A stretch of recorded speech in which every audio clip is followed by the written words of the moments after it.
Alrighty. Let's see, where the hell is... There it is.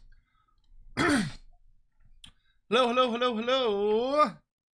If you can see me and or hear me, please do let me know.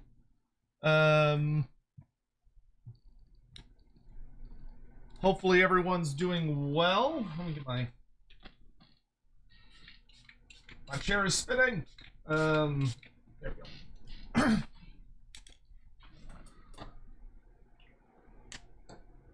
Alrighty. Hopefully everyone's ready for some Sea Lord goodness continuing today.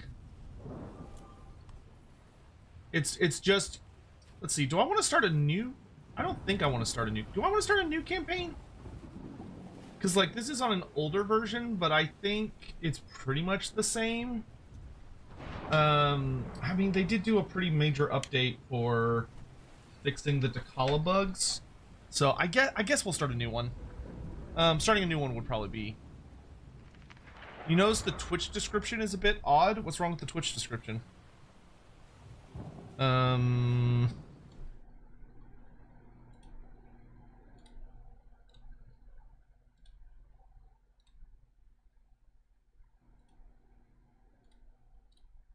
No, it looks normal.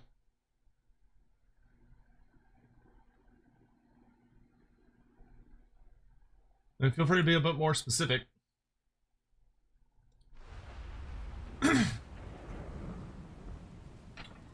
But yes, hello everyone. Hope you're all doing well. Today should be a good time.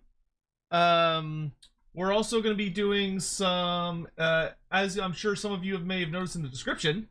Normally we would be doing, the call save worked just fine for me from launch to patch. Starting new is always fun. Oh, okay. I mean, we can just continue the campaign we just started then. We are going to be doing giveaways today, as part of celebrating the launch of Tides of Torment, but also to celebrate Andy Law's 50th birthday, which obviously he's not here with us today because he's out celebrating birthday stuff. Yeah, we'll just continue our Aislinn campaign where it was. That was actually just fine.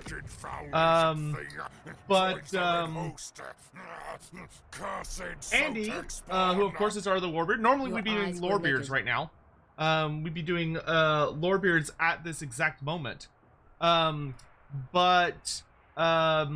We are not today because, like I said, Andy's off celebrating his 50th birthday. So I decided that we're going to just stream some Total War instead during the usual time slot.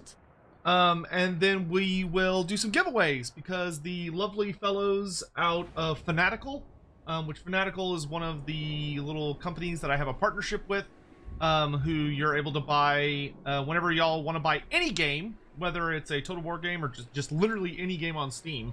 If y'all ever use the Fanatical stuff that's linked like down below on YouTube, it's down in the description, or you use it in the Twitch command, then you'll save money. I'll make some money, but they were nice enough to send over some 3 keys here to for Tides of Torment. So we will be playing some Tides of Torment while also doing some giveaways of Tides of Torment. As far as this is all how it's gonna work, I believe we have finally fixed, although a bunch of stuff still has to be ported over to it, we have finally fixed Nightbot so that it's actually able to run on the YouTube and Twitch channels. So what I think we're gonna do is we're gonna do one giveaway on YouTube, we're gonna do one giveaway on Twitch, and then the last giveaway, maybe we'll do it on the Discord. Maybe that would be fun. Or I want to say I think we have a giveaway bot in our. I don't think we have a giveaway bot in our Discord, do we? I know we do in the Lorebeards Discord.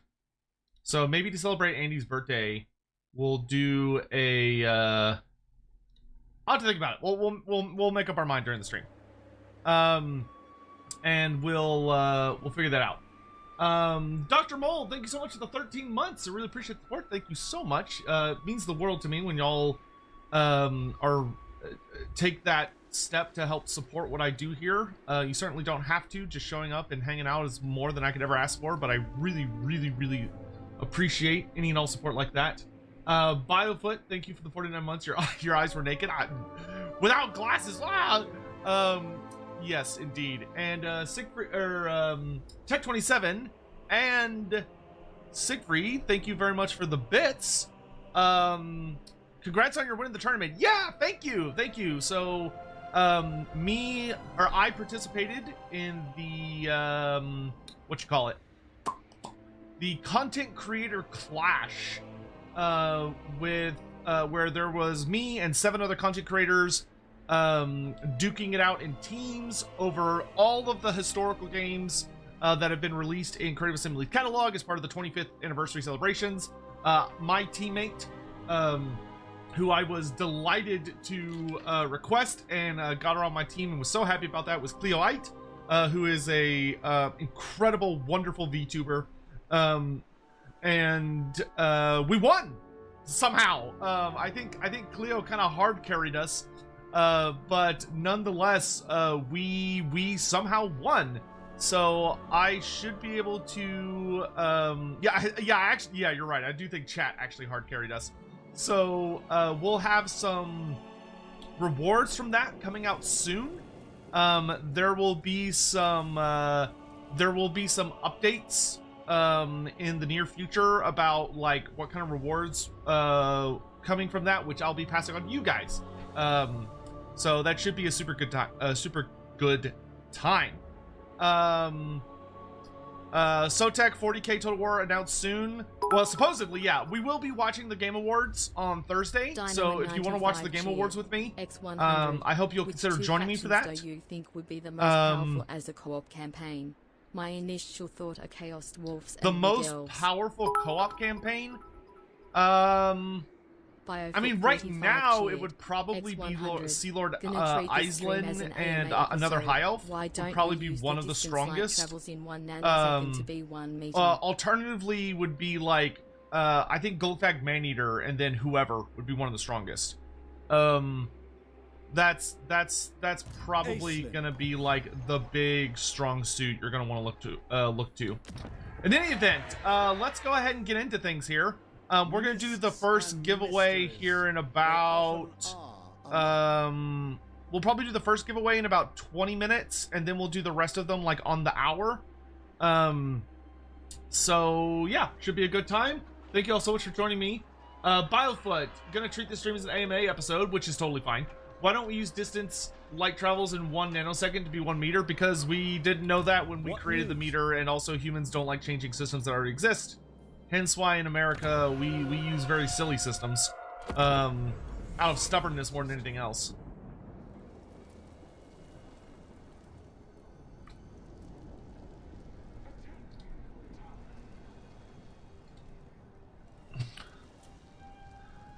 Wasn't the 40k host looking to stream TGA as well due to possible 40k? They might. Well, no, I don't think they will. I don't think Ross and Alexis will stream the Game Awards because it's really long. Like the Game Award, watching the Game Awards is like an absolute marathon event. It's not something you do casually. Oh, the Fey Enchantress. Oh, honey. Oh, you poor thing. You poor thing. You're really gonna roll up on me. Thinking that this is gonna go well for you, huh? You Sea Lord Aislinn with the Sword of Cain? Oh, honey. Oh, honey. Who's your favorite lord right now? Probably, I mean, I think I'll always prefer and love like either Tehniwin or Krokar is my absolute favorite. But I do really like Sail the Faithless. Why I'm at war with Bretonnia? Because I wanted Marienburg. I am willing to show the Bretonians mercy once they get over the fact that I destroyed Marienburg, which, you know, I was completely within my rights to do so, because Marienburg is clearly a haven of pirates, and it's now under new management, which will ensure that it adheres to the proper authority of the High Elves. And they should thank me for my benevolence in ensuring that their new territory is under proper, powerful management. X100. It's alright, Sotek. Andy isn't here. You can pronounce Aislinn properly. We won't tell him smile. I mean, I'll probably say it differently throughout the stream because I can never be bothered. Which is gonna drive everyone crazy, but you know, whatever, deal with it. Let's see. I think we are gonna want the Miss Mage hovering over the army. You captured Sartosa in your Aislinn game? Oh yeah, we should get Sartosa, shouldn't we? Or at least burn it to the ground. Do gotta put those pirates in their places, you know? It's important they remember who's actually in charge. Need more sky cutters. I only have one right now. Alright.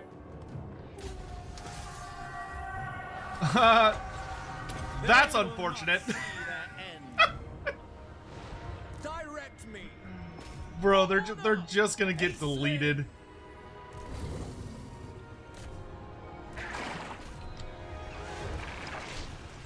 Oh, these poor unfortunate souls, man. These poor unfortunate souls. Just getting absolutely melted. There's nothing they can do. Oh.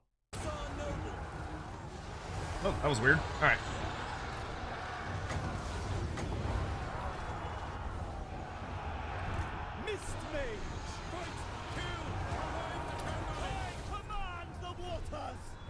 When the shooting is so powerful that the game like lags for half a second. Cast the great pattern.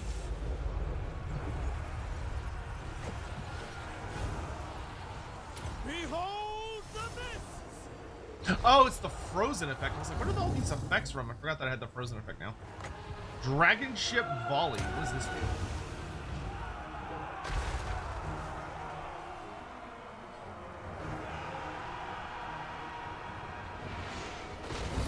Ah, destroys my own merworm is what it does. I bring wisdom. Aislinn. Let's do one of these little swords of Cain. Dynamo 95 X100. I know you are a musical fan, so have you heard of the mystery of Edwin Drood? It's a musical with multiple endings determined by audience vote. No, oh no, I have heard of it. I've never seen it, but I've heard of it. Helping Hans, thanks so much for the thanks for the raid. Hello, hi, welcome. Y'all are just in time. We just started the stream. Hope you're all having a lovely day. We're working on some Sea Lord Aislinn today. We're also doing some giveaways today for anyone that's interested in maybe some of the new TIDES of Torment stuff. Hello, hi. If you don't know me, hi, I'm Loremaster of Sotek, considered one of the premier authorities on Warhammer fantasy lore and literature. I hope you're having a lovely day. If you're interested in hanging out with us, we're just going to be chilling, playing some campaign, hanging out. We're normally I'd be hosting my Lorebeards podcast right about now, where we talk about everything relating to creating fantasy content and also doing things like delving into the history of Warhammer Fantasy, and we even have like a 4K show, we have a roleplay show, we're doing all sorts of crazy stuff.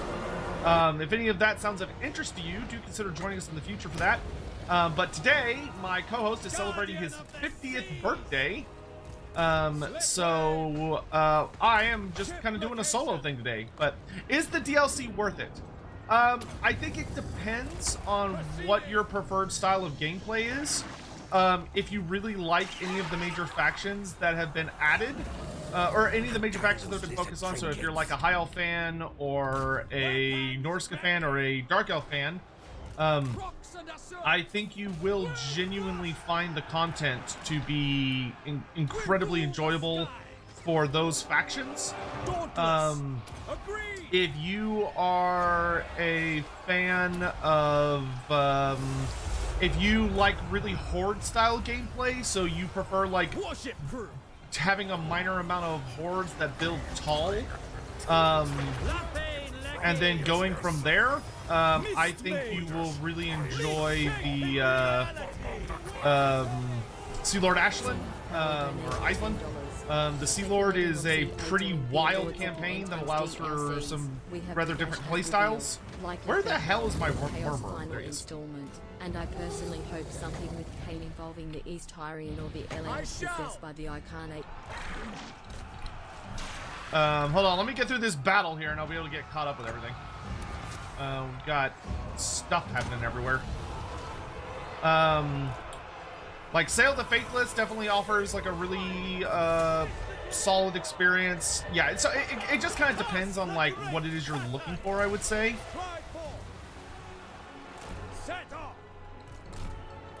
Alright, we all go get them. Let's go ahead and go march out and start killing all these people. I'm gonna come land on the Fey Enchantress here. Well, let's breathe some fire, I suppose, first. Let's have it. Inevitable. So I would say it depends on your playstyle. I think for most people, they'll find various parts of the DLC to be really enjoyable. But, you know, obviously your mileage will vary. Company of the Calendarian. Pull the Calendarian back. Send in some of the Sea Guard. Storm Riders. Send in the Merworm. Refresh everyone's ammo. Clear skies. Okay, the Noble's done fighting, so let's bring him out over here.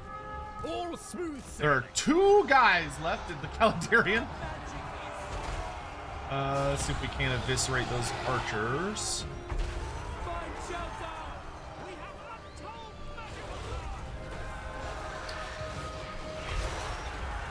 Does she have any knights in here still? Or no, she's just supported by infantry. Okay.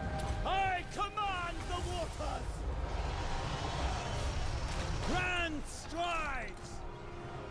Thankful DLC win? Show no Maybe mercy. soon, actually.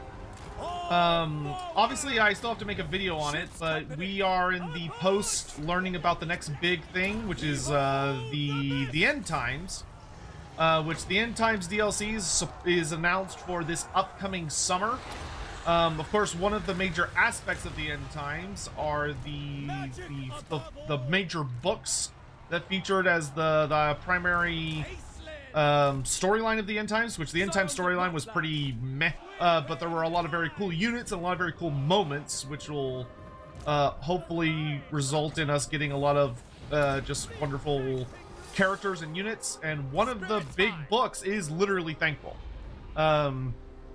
So I would suggest that this summer may very well be the time when Thankful and Bone Ripper will finally be joining the party.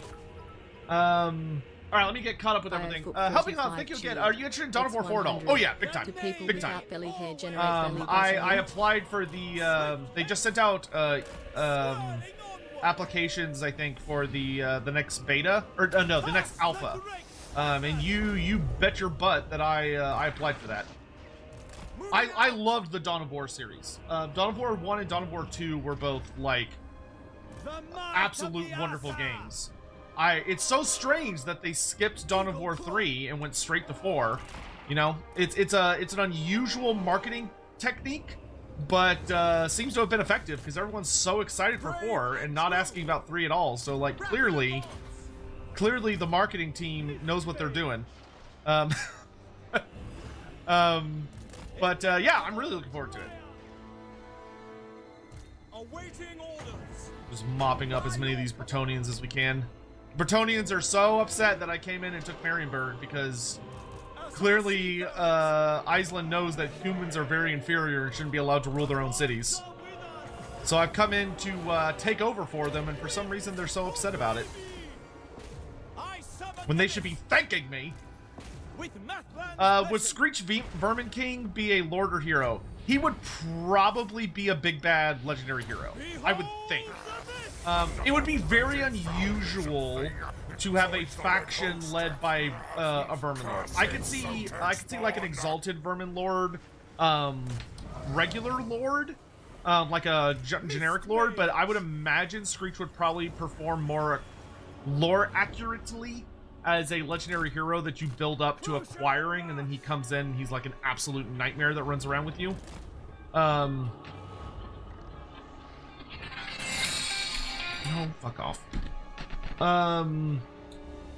Donna Man, thank you so much for gifting us stuff to metal boxes. Really appreciate that. Biofoot, thank you for the bits. Do people without belly hair generate belly button lint? Yes, they do, because the lint in your belly button does not come from hair. It comes from like the fabric of the shirts and stuff that you wear, basically like rubbing off and getting caught.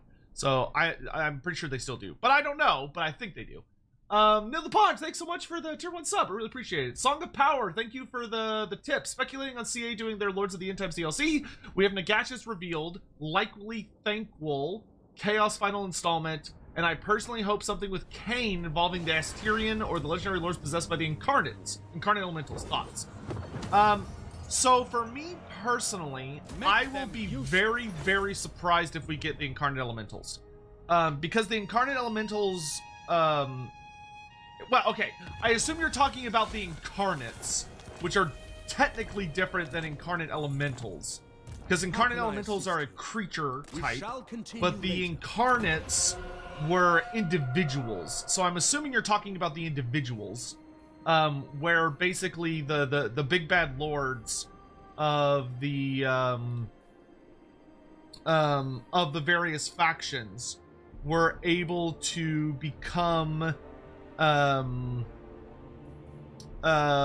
like blessed by one of the winds of magic and become like demigods. I assume that's what you're talking about. I would be very surprised to see them introduced mechanically into the game, because they're kind of a mess, and they'd be very difficult to implement, in my opinion, in a way that would feel good. I think most of them would feel very bad. But that's simply my opinion on that notable situation. I do think that more than likely, if the Lords of the End Times is as advertised, it is going to feature quite heavily on the it's going to feature quite heavily on the various characters that feature in the End Times, which the only two big bads from the End Times that are not yet in Total War Warhammer are actually Thankwol and Bone Ripper. So Thankwol and Bone Ripper, the End Times version, and also the Glotkin.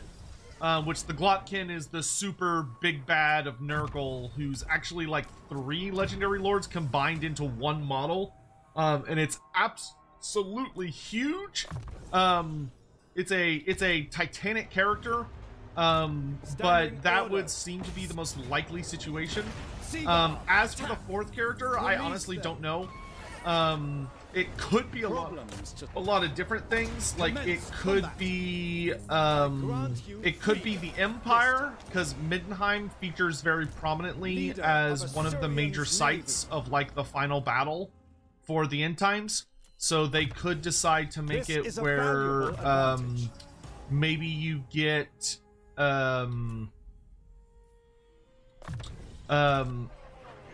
maybe you get like a big Empire update.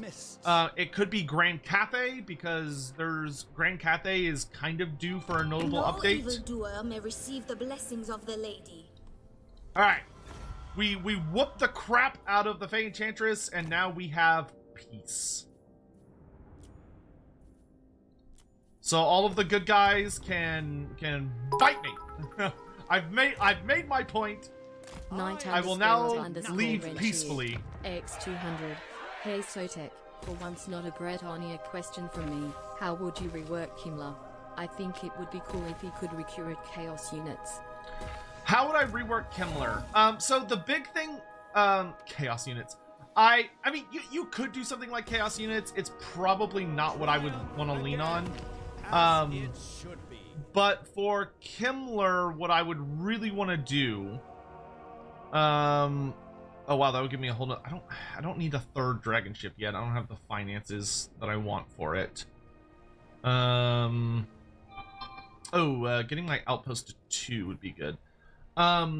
So the big thing that I would say is that what I would want to do for Kimmler is I would want to rework him so that he does what he does in the lore, which is that he wanders around looking for like really powerful, like ancient graveyards, and then performs big rituals in the hopes of resurrecting everyone that has died there. So like when he goes to Athelloren, to the big burial ground that's hidden deep within Athelloren, and he tries to perform a ritual to awaken all of the dead there, but is interrupted and stopped by the elves fighting alongside Durthu and yada yada. So what I would really want to do is I would really want to okay, I need 700 for that. Okay, I would really want to lean into that and give him this whole mechanic that revolves around his ability to take or go to those sacred sites and perform rituals that if you succeed, he basically gets like really powerful, you know, kind of unique regiments of renown. And so you're able to acquire like the Krell's Legion, which is God, I can't remember their name off the top of my head. I'm forgetting their name. Damn it, Krell's army has a name and I can't remember it all of a sudden. But like something like that I think would be very, very cool. Sea helm. Acting upon it. Raise anchors. Okay, we should probably start getting you to actually recruit some units, huh? Gather forth. Dynamo 95 cheered. X100. I know the end times made a lot of odd choices, but only adding a bunch of stuff for Nurgle and not all four gods stands out to me. Yeah, it sucks, but welcome to the end times. It's not a good time and it's sad. Song of Power, thank you for all the bits. Oh my gosh. I don't understand this weird thing. Like, there's little dinosaur notes and bits everywhere. Knight of Ren, thank you for the bits as well. Will be more narrative. Some of these have comments and some of them don't. I don't understand. Yeah, is it the Barrel Legion? I think it's the Barrel Legion. What are the chances the End Times DLC will be more narrative driven? It will. It will. If you watch the interview where I chat with Todor, Victor, and Rich, one of the things I talk to them about is, like, is this going to be more narratively driven? The answer is just yes. This is going to be a more narratively driven campaign. It still has sandboxy elements, but it is definitely it is absolutely more narrative driven. 100%.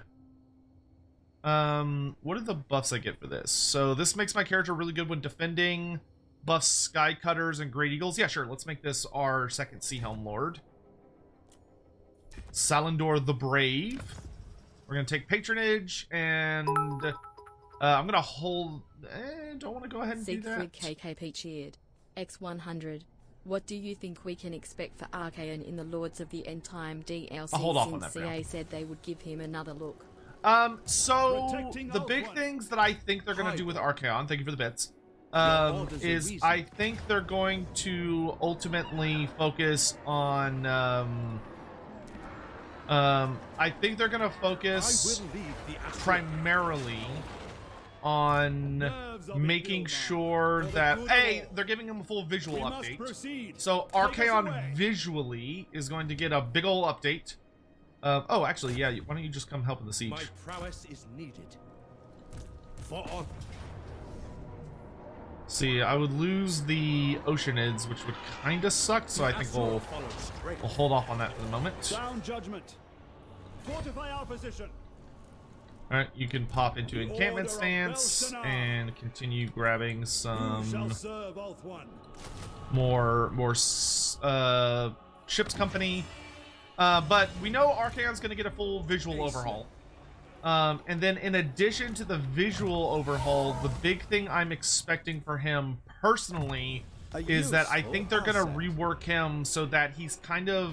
I think Archaon might kind of get the Nagash treatment of that. So, like, Nagash is going to be the Undead Legions, and basically his own standalone race. I think there's a very possible chance that Archaon might get kind of a similar treatment, and that he might become less of a Warriors of Chaos character and become more of a Lord of the End, or what was his unique fact? Legion of the Everchosen.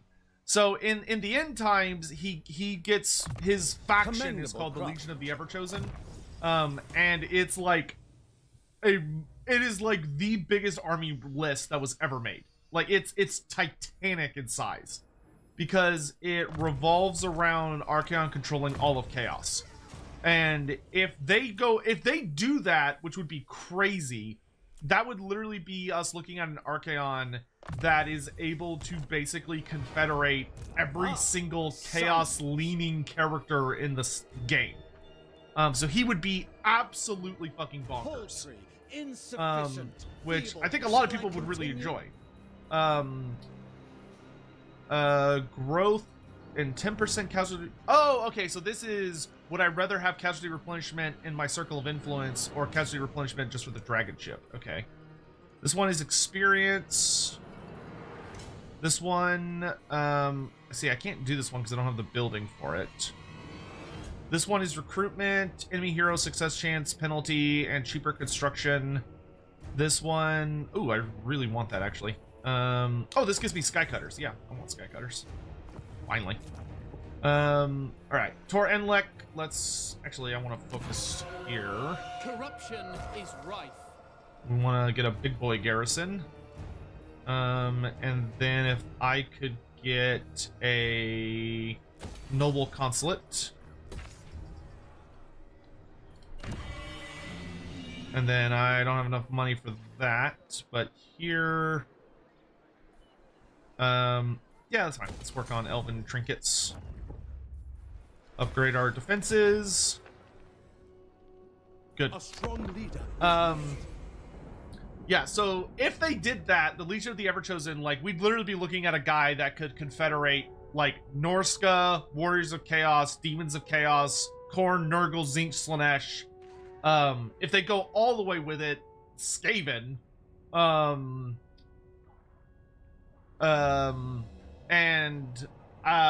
Originally he didn't have access to the Chaos Dwarfs, but he probably would. Like, and it would be bonkers. Yeah, it'd be wild. Archer Gaming, I'm curious, but do you know if they plan on adding a free LC Lord for Zinch? I really hope so. There's been a lot of, well, I don't know if he'd be free. Maybe that's where I should start. I don't know if he would be free. I do fully believe that they intend on adding,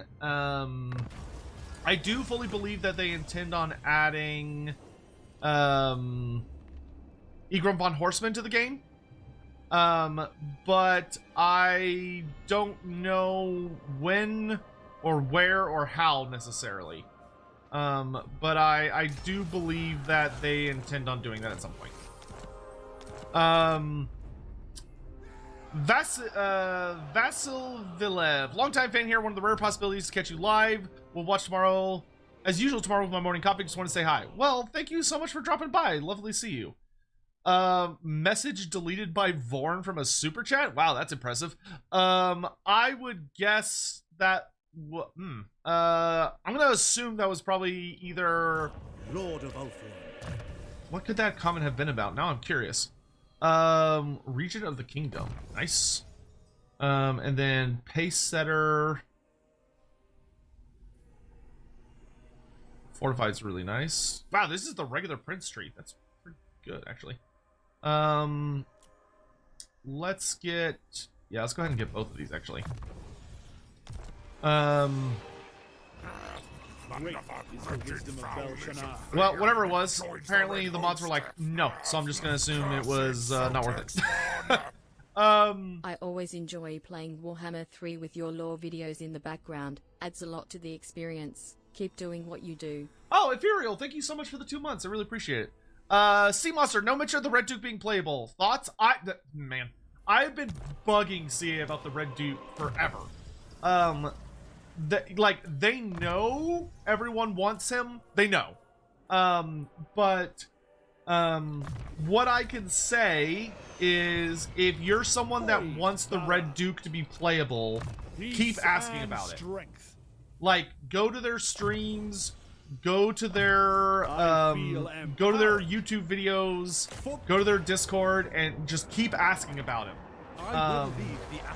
Be polite but polite but insistent, and polite but consistent about, hey, we would really like to see the Red Duke playable. Hey, we'd really like to see the Red Duke playable. Hey, we'd really like to see the Red Duke playable. Like, the pressure has to be maintained. Dynamo 95 which is annoying for everyone involved, but it's the way of things. His famed mount, Vongramen Man Horse. See, this gives me Elven trade in exchange for income, but doesn't really get its big buffs unless it's a coastal settlement. I think I'd rather just have more Elven trade at the moment. Very well. Commander of the Sea Patrol. Mr. I hope Ingrid von Horseman comes with this famed mount, Von Grim in Manhorse. Yeah, definitely a true fact there. Regine to confirming he is on the list in the recent retrospective. Also the deleted YouTube super chat. Someone paid to raise abuse over the Queek video. Oh, Queek. Okay, that's okay. I will say, so quick video. I don't know. But I have made it an absolute priority because I know a lot of people want to talk about Queek.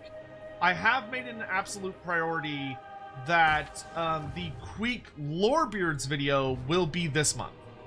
The Queek Lorebeards video is going to be out. Well, the live stream, not the video, but the live stream that we're gonna focus on Queek. We intend to be in exceptionally soon. Maybe even this upcoming Sunday. Obviously Andy's busy with birthday celebrations at the moment, so I can't give you an exact date yet because I haven't had a chance to talk with him about it, but soon.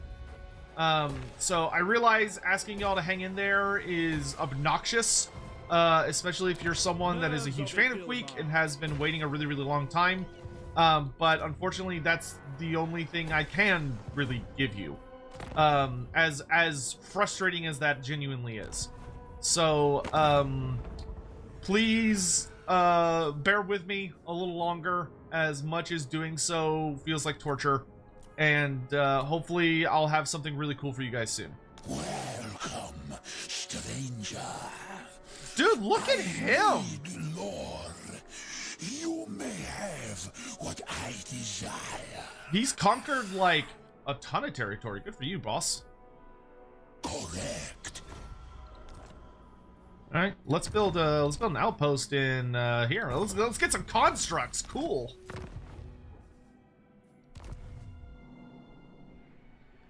Do I think the End Tides will be a separate game mode? No. Nope. I know for a fact it's simply going to be added on to Immortal Empires, but there will be toggles in the so like when you're going into a campaign.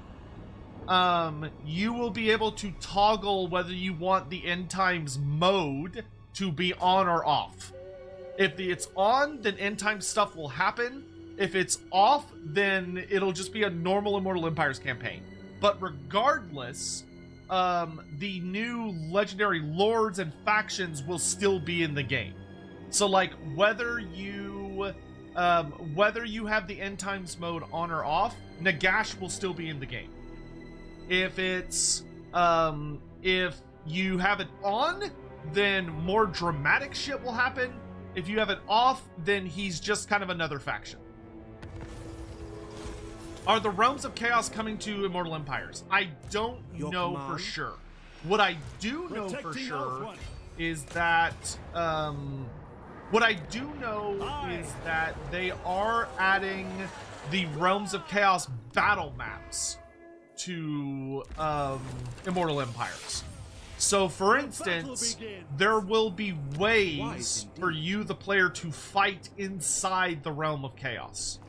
So you could, like, fight in the Realm of Slaanesh, and you could fight... But those are the battle maps. The terminology they used was kind of specific. So what I don't know is I don't know if what they were saying was that you will get to like go there on the campaign map. So like, oh, I'm gonna go hang out here in the campaign, just like you would in the Realms of Chaos campaign. I have no idea. I don't know. I hope that's what they do, but I'm deeply unsure about that. I will see to it. I would guess that it's only going to be the battle maps, but I would be delighted to be wrong about that. Report. This brooks action. All right, so who is the Empire at war with that I can help him out with? Speak. I will hear you now. The Changeling, the Sarl. Well, actually, I hate all of these guys, so... But let's not join all the parties at once. Let's say I'll join your fight against Slaanesh. Actually, if I could get up to a non-aggression with the Empire, that would be really nice. Okay, if I join all your wars... I don't quite have enough money to balance it out. Alright, let's join his war with the Ecstatic Legions. For now.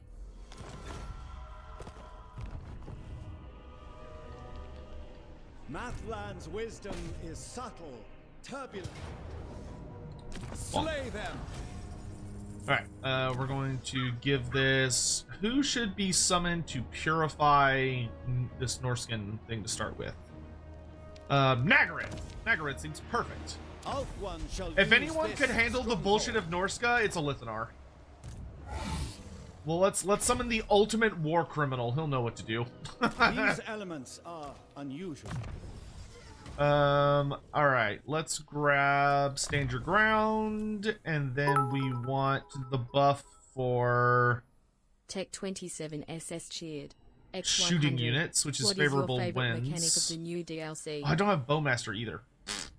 Actually, you know what? Let's get our melee tree up and going. I shall raise the stakes. Okay, I gotta get caught up on all these super chat stuff. Holy moly. Thank you all for all the support. Also, I think there's some super chats I missed. Okay, no, I got that one because I liked it. Cheered. X100. Okay, I got that one because I liked it. Okay, I think I'm caught up. Oh, we gotta do a giveaway. All right, so here's what we're gonna do. Actually, okay, let's do it this way because I don't want people to feel like they're missing out. Let's do it this way. Leader of Assyrian's nation. Let's do it this way. We're gonna do 2 giveaways at a time at the hour.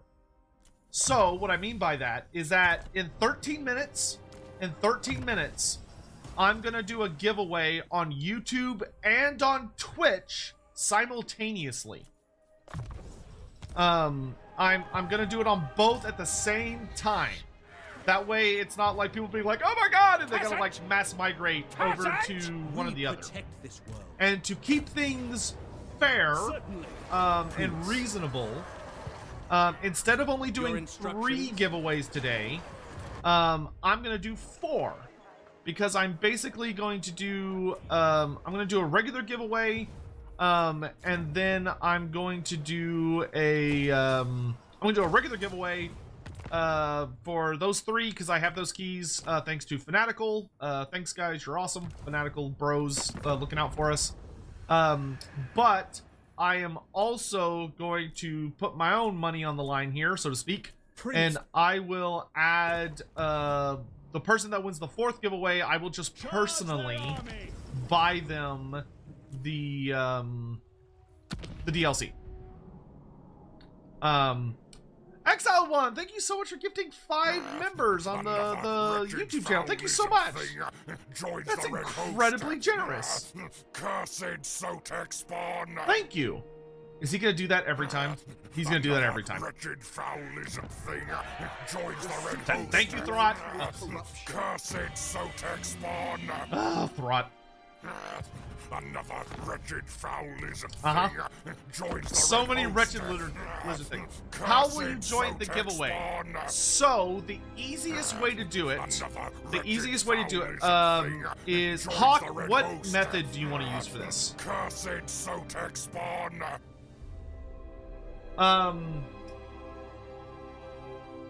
Oh, let me get caught up as well on bits. What's your favorite mechanic of the new DLC? I really like Sea Lord Aislinn's campaign. I really like Sea Lord Aislinn's campaign. I like that you could play a faction where you don't manage a giant empire. Instead, you are just like super buddy to the AI and are constantly like helping the AI out and giving them goodies. And they basically fight alongside you and help you out. But your goal is to like restore the glory of the Elven Empire.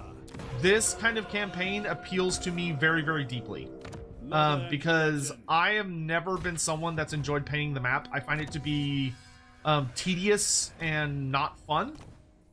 So being able instead to just let the AI deal with conquering the world, or like building up a nation that conquers the world, where I'm just a little guy that runs around and supports them, makes me happy. 45 cheered. I like it. 250. I like it real good. I'm a twice uncle. A2 uncle, if you will. You're a twice uncle? Well, congrats! A 2 uncle, if you will. Sister just gave birth. Well, huge congrats! Congrats to your sister and congrats to you. That's wonderful. I'm very happy for your family. That's excellent. That's excellent news. I hope everyone is doing well and swift recoveries are in order. For the good of all. But that's wonderful news. For Assyrian. Seaguard, attack. Augment our sphere of influence. More territory Master for of Lithanar. I think we'll head out back to sea here in a little bit. Agreement. That way I can strike from the ocean stance. Sea Lord Aislinn. This is a valuable advantage. What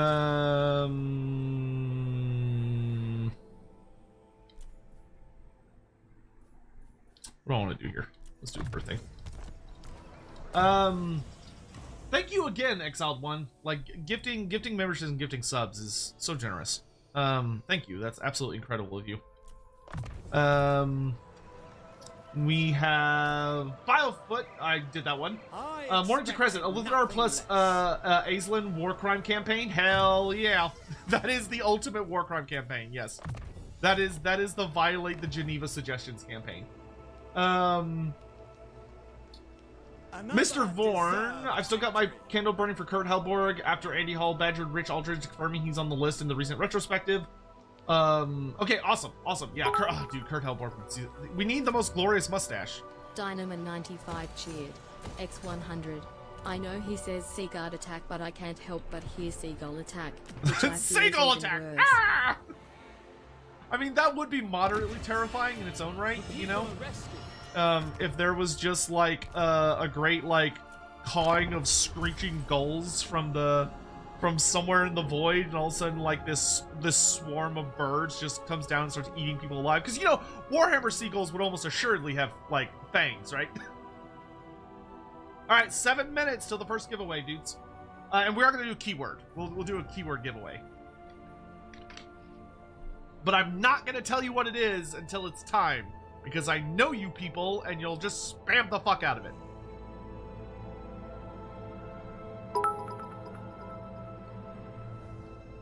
Tech 27 SS cheered. X100. Was Geneva made because of Aislinn? It should have been. They should have had the Marienburg Accords about like how war is allowed to be conducted against ostensible allies.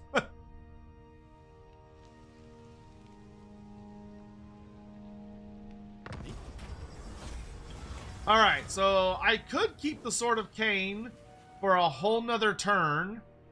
I can afford it, but it is starting to hurt my diplomacy. I think I'm okay putting it away for now. So let's go ahead and return the Sword of Cain. I do control it. Your war expands. Your recent occupation and transfer of a settlement belonging to the Ecstatic Legions to Nagaroth has resulted in a declaration of war upon the Aesir. It should come as no surprise that your enemy has decided to pursue war in an attempt to recover their stolen territory. You surely now bear some responsibility to protect the territory, else all will be for naught. Such is the nature of war. Huh. That's a fun event. I didn't know that was even an event you could get. What news? Where like some diplomat like bursts into your room and is like, Aislinn, what have you done? Cursed Sotek spawn! Hey, keep up the good work. Was really cool to see you in the CA showcase. Hey, Captain Barf, thank you so much. I really appreciate that. That's very kind of you. It was really, really fun to do. I deeply enjoyed that experience. They were wonderful hosts, even though it was a super pain in the ass at the time because the British or the rail lines, like the subway or whatever you want to call it, was on I obey the sea, the rest. they were on strike that day. So like there was getting around was such a pain in the ass because you had to taxi everywhere. And because of that, the taxis were like ludicrously expensive. How can I assist you? Like, oh, it was terrible.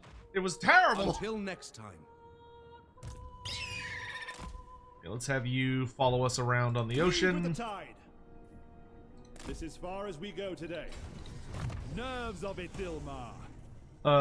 Yeah, that was that whole thing was You bring was token awful. trinket to give to Throt. Yes. Good. I accept your Moments of offering for inspiration and Moldaclan. awe. Oh, Moldaclan. Adeline Van 1908 donated $5 through Super Chat. Oh, thank What you. are your thoughts on deleting Helmengor's Asur Vidita have Hellsnicht? conquered. I doubt anybody would miss the zombie man and I want all of the Lord of the Mortix. Phoenix Court. So, that will not happen. Dynamo 95 cheered. I personally, X100. I don't think any Fun content fact, should ever be during the deleted from the Cretaceous game. there was a large seabird called Hesperornis which did have teeth. It was fluteless but about 6 feet long. Ugh. However, it was probably the least horrifying thing in the sea at the time considering there were fish. So there were fish that could swallow that bird whole. There were reptiles 3 times bigger than that fish. Yeah, ancient primordial Earth was kind of fucked up. Not gonna lie, primordial Earth was kind of fucked up. So you know, glad I didn't have to deal with that. Let's see here. Should start being able to get Tomb King goodies soon. Man, y'all are like being very generous today. I really appreciate it. I'm struggling to keep up. Alan, is it Ale Niven? Niven? Ale Nivan? So I can tell you Dieter Hellschnitt is going to be in the game. Dieter Hellschnitt will be added in the Nagash DLC because he's one of the 9 canonical Mortarks, and CA has confirmed that we are getting all 9 of the canonical Mortarks. Period. End of story. There's no debate about that. There's no like, will they, won't they? They will. Period. The end. Now, that all being said, we are still, in what fashion they're all going to be added, that is an interesting question. That we still don't have the answers to. I think I'll... How many do I need to get to tier 2? 6? Oh man, I get all Lord's replenished action points. That's really good. Whoa! Instant 1,000 research though. That's also very good. I'll have to think about that.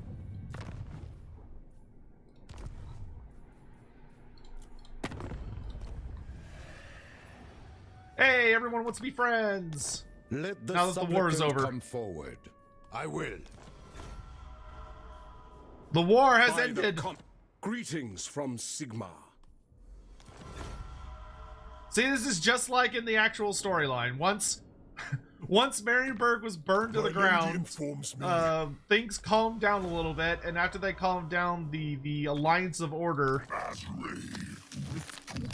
was once again rebuilt.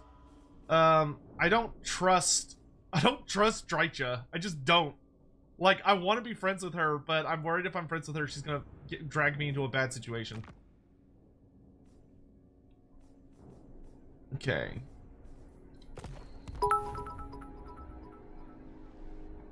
Dragon 240 cheered.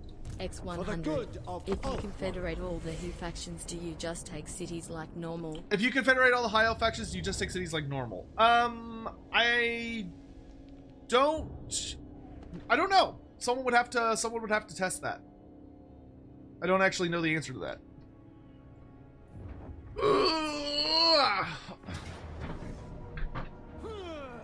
Thank you, Yvris, for helping me deal with those pesky rebels. All right, it's time. So this is how it's going to work. I'm going to message Hawk the keyword, so he has time to set it up before everyone messages.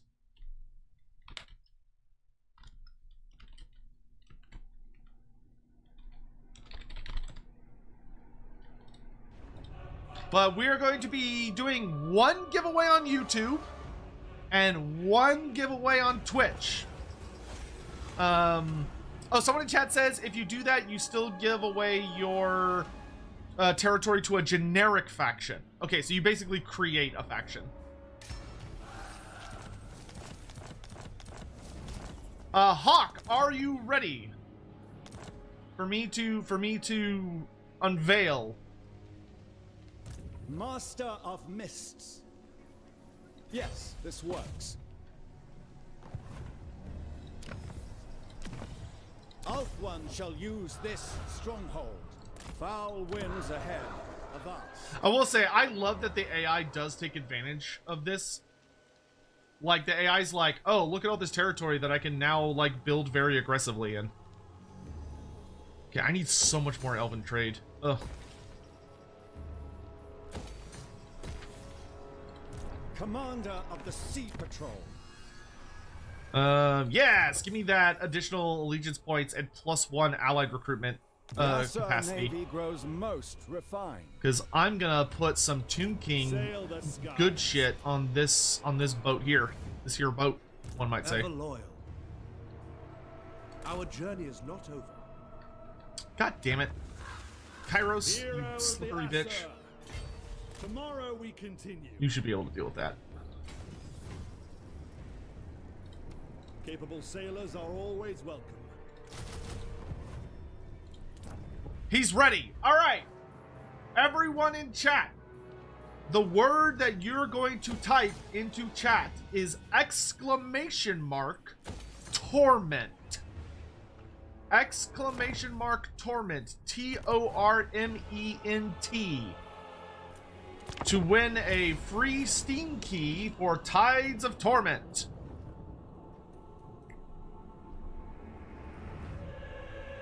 We will do one on Twitch and one on YouTube. I will give you all until the 10th minute of the hour, so 10 past. Expectations, and our liaison shall continue. To get that in. And I apologize to anyone that wants to talk about anything in the chat because the chat's going to be kind of overwhelmed for a little bit.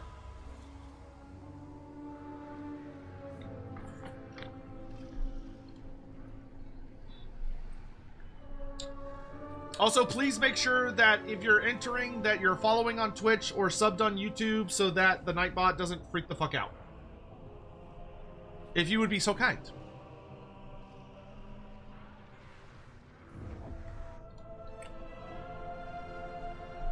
Chat's going so fast, no one will know I gooned to Skaven Femboy, says Living Legend. That's unfortunate.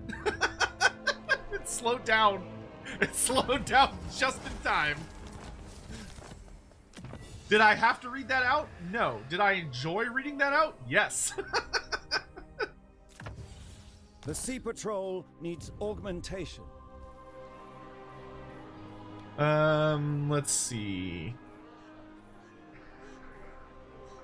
This one converts way too much trade. That converts too much trade. Let's do we can do the military buildings actually. And then we can do this building.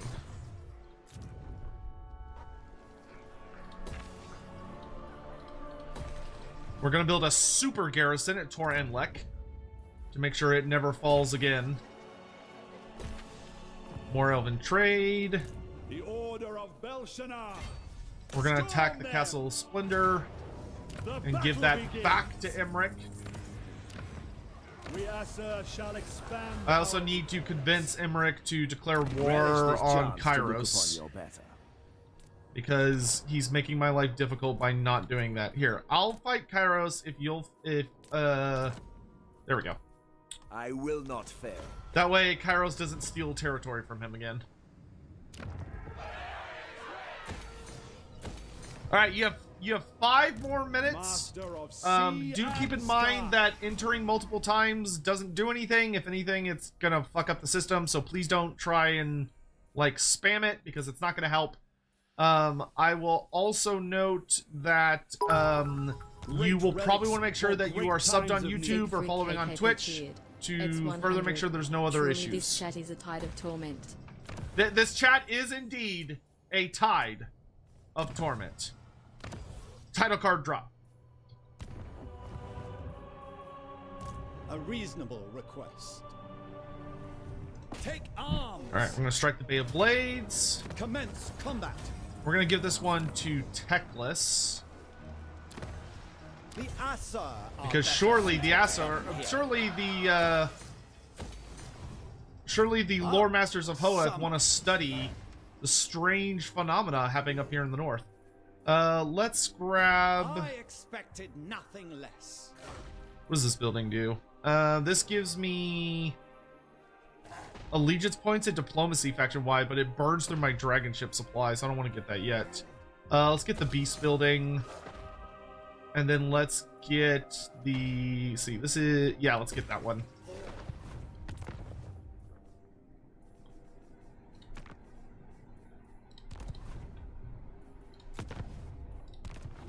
How is Sea Lord Aislinn? He's fun. He's really fun, actually. He's very much a playstyle that I particularly am fond of.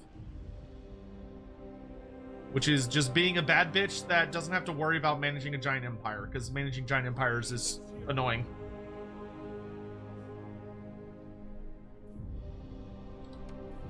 There's a bunch, fun fact, there's a blurry piece of concept art behind Rich Aldrich on the showcase as stooped posture and spindly arms. It's been predicted to be the Lich High Priest, which is a missing Tomb King legendary generic lord. That would be awesome. That would be awesome if it was the Lich High Priest. Do you think Malekith should get the Eternity King from the End Times? No. I mean, no. The Eternity King title is kind of cringe. Do I think that there should be an event in the game where you play as the various elf factions, and maybe there's a gimmick that allows you to try and unite all of the elves under a banner? That could be fun. So like, maybe you could have an Eternity King / Eternity Queen mechanic, but it shouldn't just be about Malekith, it should be about everyone. Will you miss the current faction leader of the Lamian Sisterhood once Neferata drops? No, because he's actually a notable character within the setting, and he's kind of a dick. And I really hope that he shows up in a Neferata quest battle so Neferata can beat the shit out of him, because he betrayed Neferata and he's kind of the worst.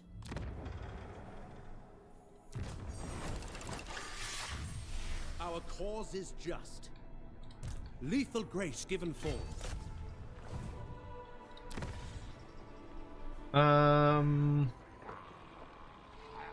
Yeah, let's do more tech lists down south.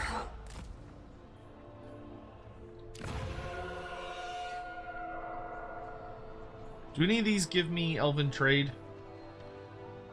Yes. Okay, we'll take that one.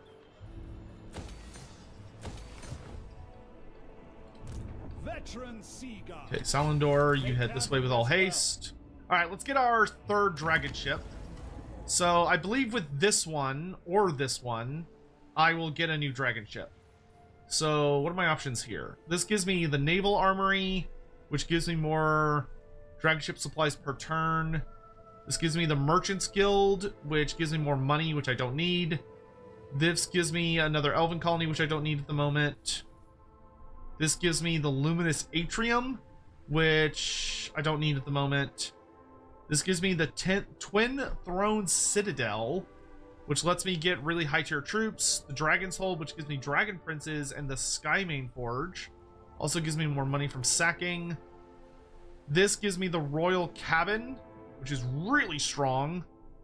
Foreign Dignitary, which gives me a bunch of buildings. This unlocks buildings on my actual dragon ships, which is what I probably need more than anything. Gallant Ships lets me move a lot faster. Harvesting Cutters. Oh, I really wanted the Harvesting Cutters.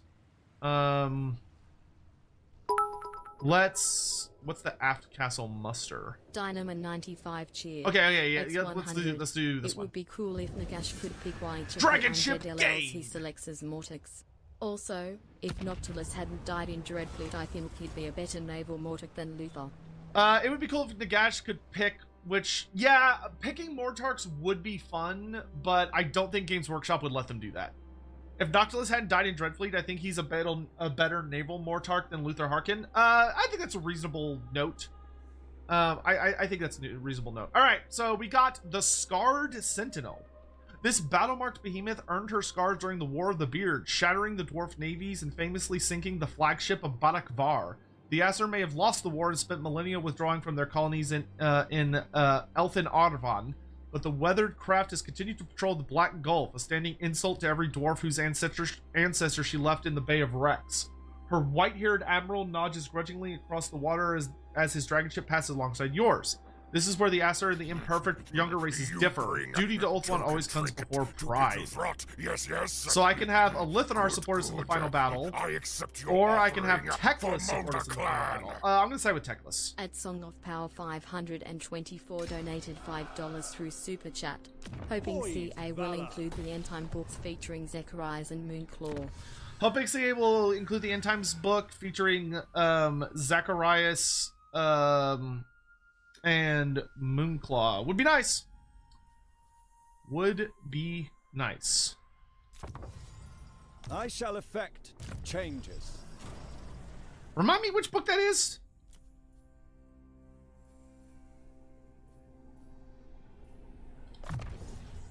Like, the only thing I remember, it's been a while. The only thing I remember about Zacharias from the End Times was his head getting exploded by Nagash.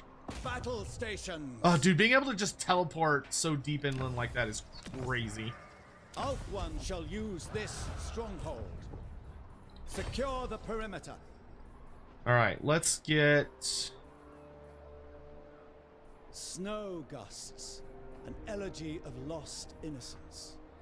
Let's get the ship's treasury. Sup, Norska? Oh, it's time. Flash of white Hawk, do the thing.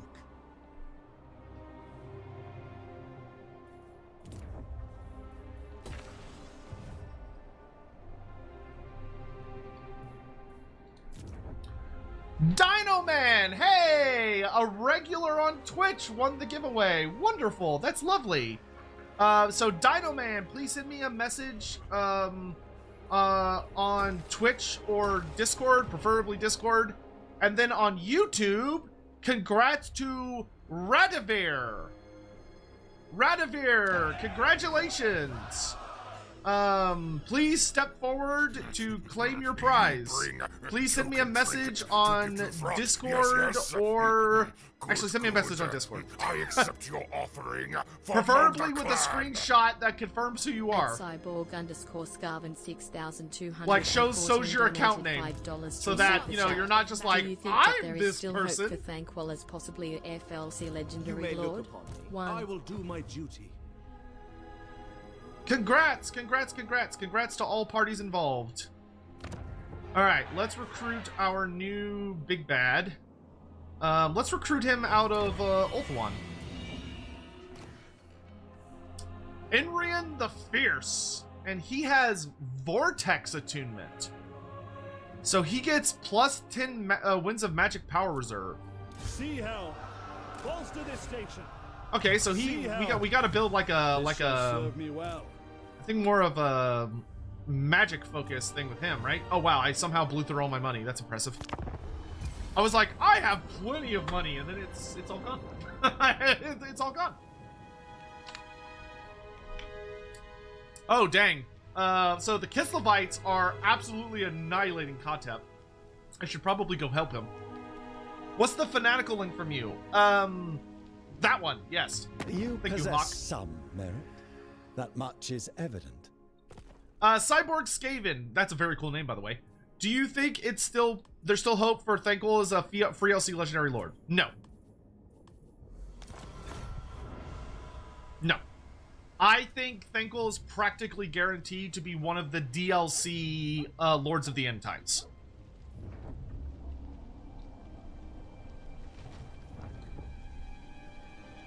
Okay, I see right here in chat. That's good.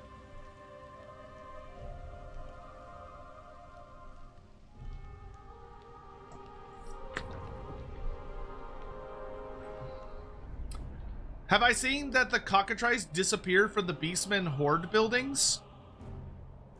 What do you mean from the Horde building?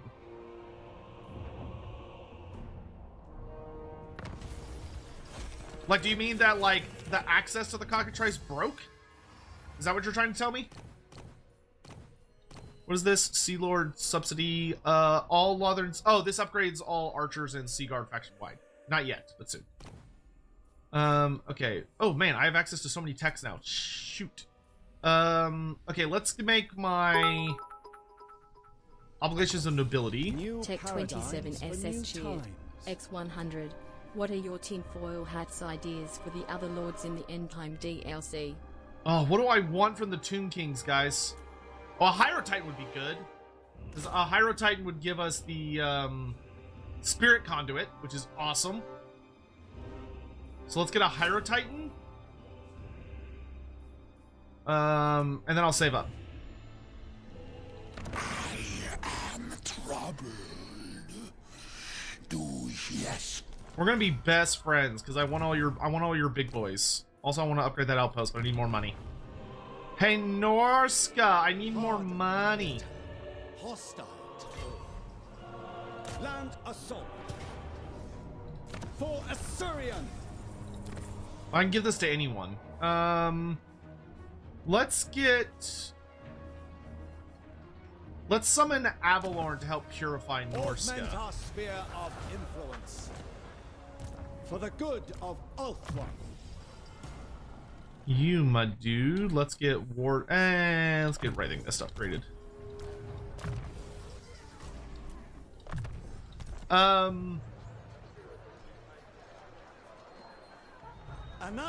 Will they add more Hyle content in the future? Probably. I don't think it'll be like I don't think the Hyles will ever get another giant DLC. But I do think there is a very reasonable chance that the Hyles will get Korhill the White Lion, or the Captain of the White Lions, as a legendary hero. I think that is a very reasonable prediction. We shall continue after resupplying. Yeah. Oh, this unlocks a new ability, Acer Fire. As it should be. Cool. Give me that. I didn't realize that gave me an army ability. Okay, so I was smack talking earlier about how I had infinite monies. I no longer have infinite monies. I need more money. Trained by the White Tower. Peace and strength. Ulfuan Prince.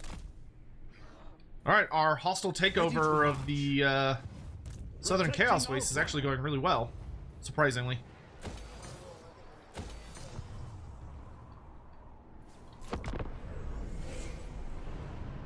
Another deserved victory.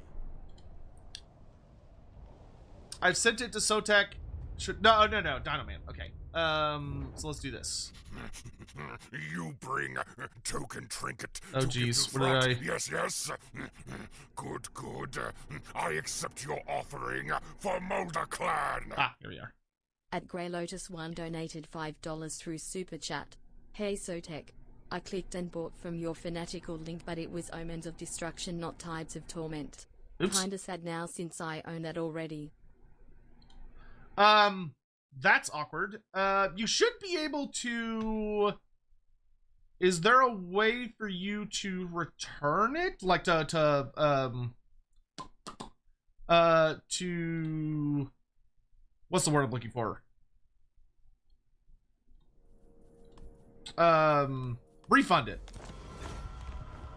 I would try to refund it, and if that doesn't work, I would try reaching out to them, because they're very nice. They're very nice people, so you should be able to reach out to them. Azazel and Norska can't recruit Steercar still. I know. I've been bitching about it.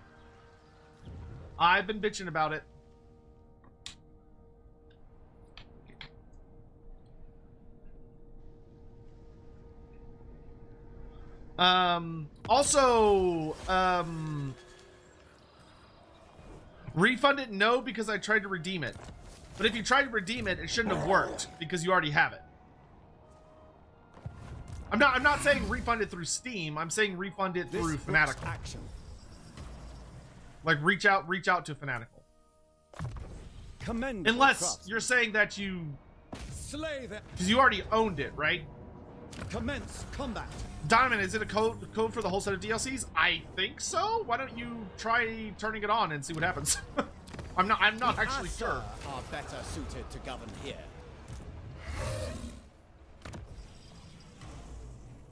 What did I just get? Oh, Blade of Leaping Gold. Yeah, give me that. Actually, no, I want the Blade of Sea Gold on Aislinn. There we go. Executioner's Axe would be good on... Standing orders. Yeah, let's put that on my Loremaster. Been too long since I've gone through my items.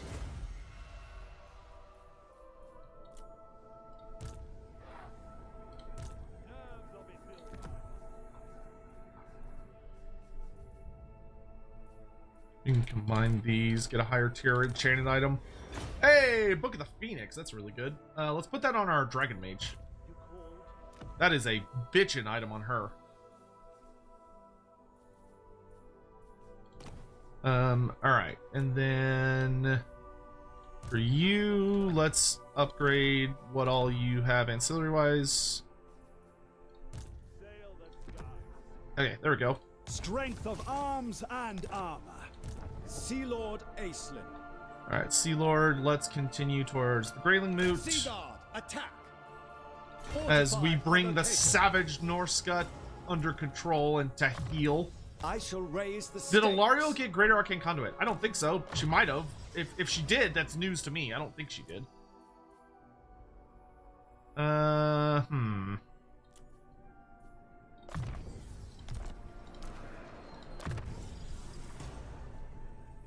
already have it, so I'm giving it to a friend as a Christmas gift. Oh, sure. But, well, yeah, good luck. I don't know. I don't know. So when you give it to your friend, let me know. Also, I'm still waiting to hear from... oh, their policy says no refunds for revealed keys. Oh, well, do you have, like, a friend you could sell it to? You bring token trinket to give to Throt. Or yes, give yes. it to or something? Good, good. I accept your offering for Mulder Clan. That sucks, dude. I'm sorry that happened to you. 3738 donated $5 through Super Chat. Ready to Is it serve. Aislinn or Aislinn? Setting I cap. assume the first Pausing is the correct briefly. real-world pronunciation, but Your he will himself is says done. the latter. Hidden from sight. Is it Aislinn or... Okay, so... We rest here. Aislinn would be the real-world correct way to say it. Legend. Aislinn, which is what he says in game, Casting off. is how Games Workshop chose to have it pronounced. but like the IRL correct pronunciation would be Aislinn. If you want more details about it, please, we would love to have you check it out. We did a Lorebeards episode where we discussed, like the name and the origin behind it and why it should be pronounced that way, but it isn't. If you want to go check out the Lorebeards episode that we did on the character. So if that sounds of interest to you, I would highly recommend checking it out over on the Lorebeards YouTube channel. Plus, you know, that's my show and my company, so would love to have you check it out and consider you know, watching that, because people watching that helps kind of boost it and helps support what we do, and we would really appreciate it. Peace and strength. Nerves of Ithilmar. Not enough growth. Okay. Poised valor. I need more allegiance points before I can get the next big thing. Because I think I'm gonna have this be like an undead and magic army. So we'll have like sword masters backed up by like undead constructs, because that feels thematic and cool.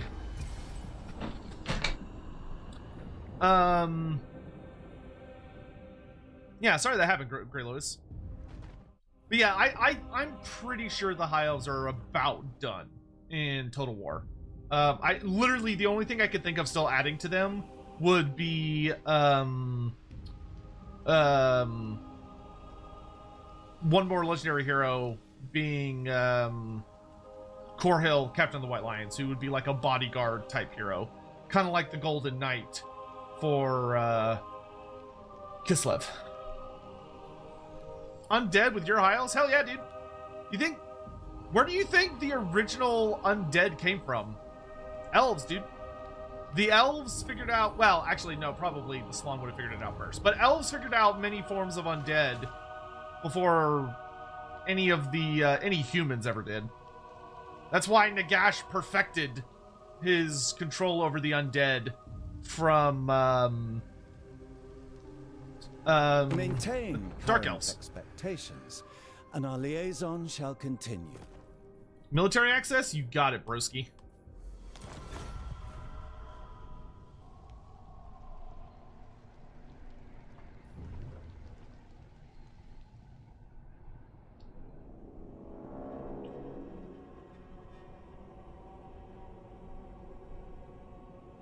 Oh, can you update the Fanatical link to include the right DLC? Yes, I can. That's a great idea. I'm gonna do it right now. So if I go here, and then I go down here, and then I go over here, then I go here, and then I go here, and I go here, and then I copy that link. Copy. Then I go back. And then I go here. And then I go here. Yes, yes. And then I go Good. I accept here. your offering for Molderclad. And I replace. And I hit At save. 3738 There you go. donated $5 through Super Chat. It has been How fixed. does casting spells work on the actual tabletop? How accurate is the system in Total War? How does spellcasting actually work in the actual tabletop? So the actual tabletop is a turn-based game, which is the most important difference. You know, it's not real time. So that aspect of spellcasting is obviously not represented in game. But beyond that, what happens is that, so the way it works is that your wizard has access to a certain amount of spells. And granted, this will change depending on the edition you're playing. Because if you're playing, let's say, 5th edition Warhammer Fantasy, then it's much more about spell cards. Like there were cards in a deck that you would draw and use to indicate what spells you knew and how to use them and all this stuff, and it was a different system. But in Total War terms, let's say 8th edition, right? So 8th edition is technically the edition that this game is based on. So the way it would have worked in 8th edition is that when the battle started, most wizards in the game did not know what they had no idea which Loremaster, lend us your power. Oh yeah, dude, give me that fucking 1,000 research points. Holy cow, that's amazing. Look at all that research I can do in one fucking turn. Isn't that crazy? All right, let's do. I should probably buff my shooting, to be honest.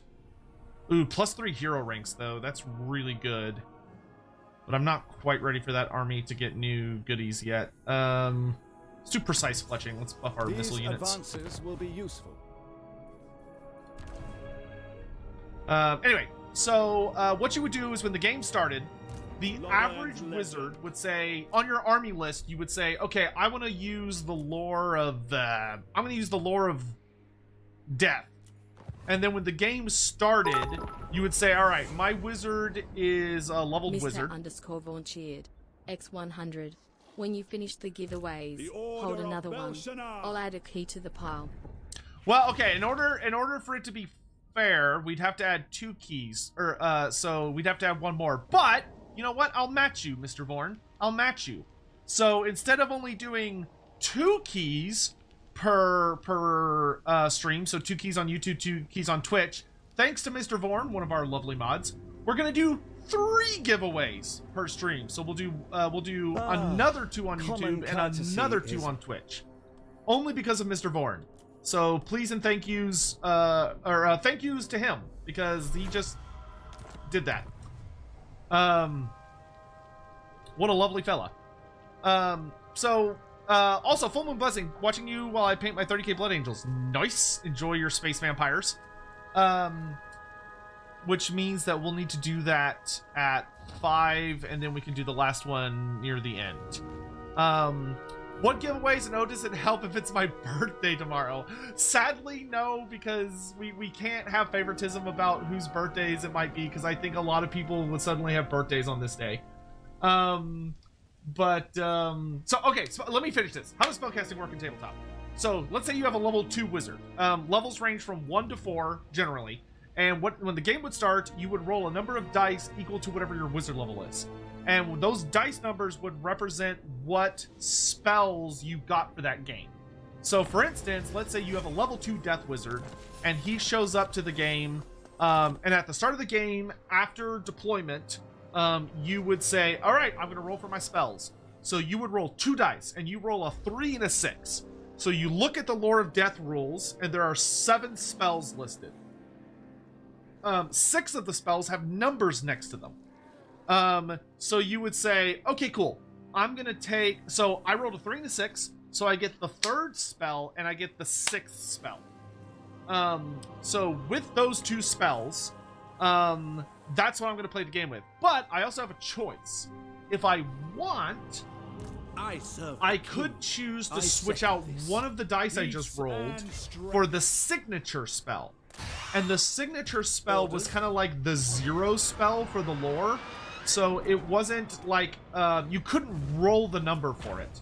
But it was a spell you could get by functionally... by switching out. So you could say, oh, you know what? The 6 spells, Purple Sun of Xerius. I don't actually want Purple Sun for this army.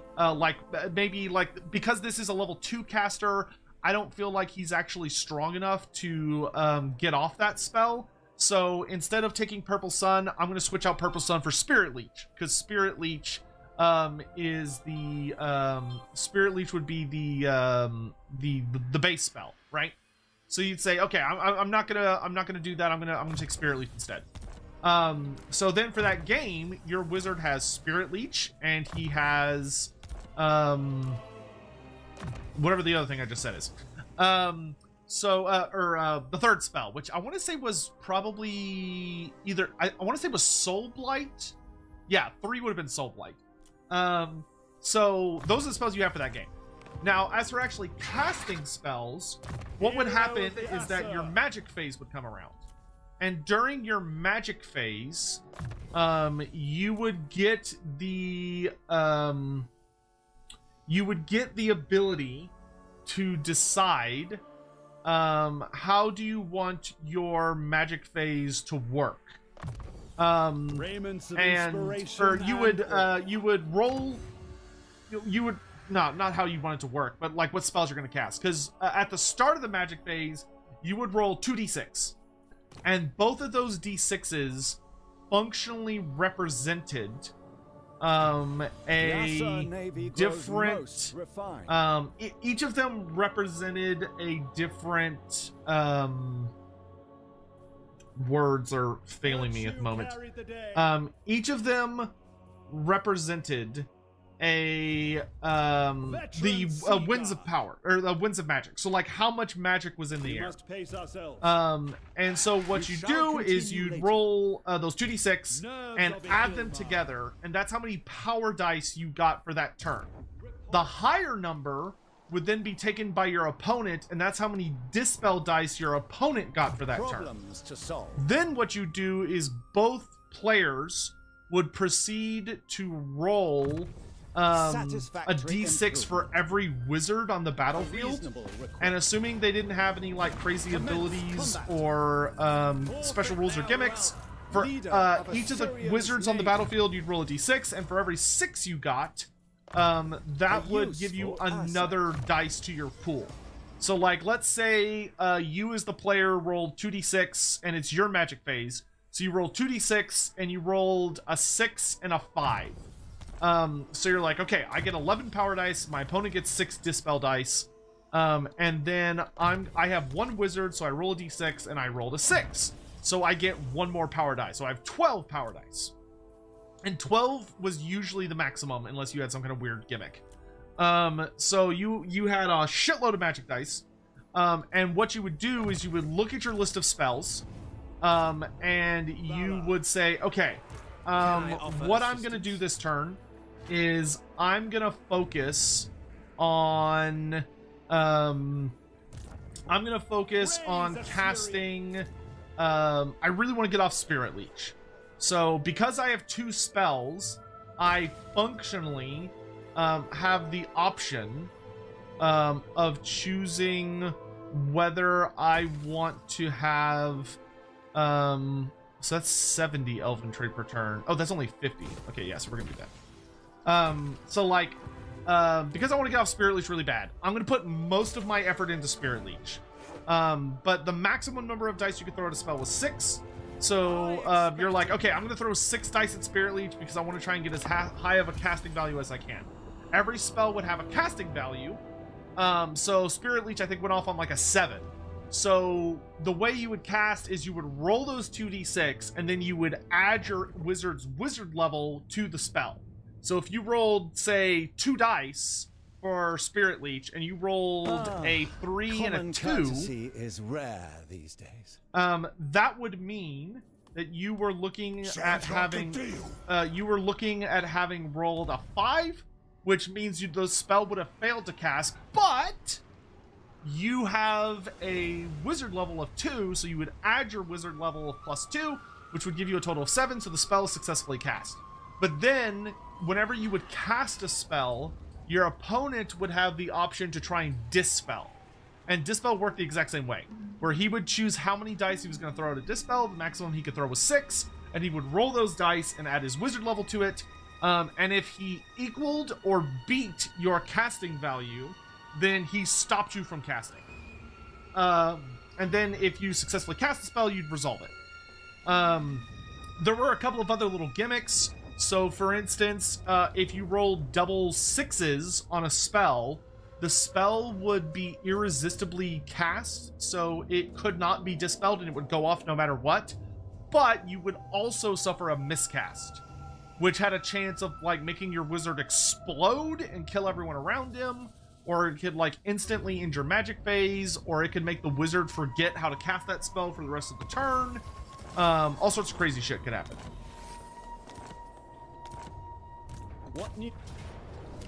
And that is how magic worked in tabletop. Thank you. I hope you enjoyed our presentation. Augment our sphere of influence. Yay, we got our short victory.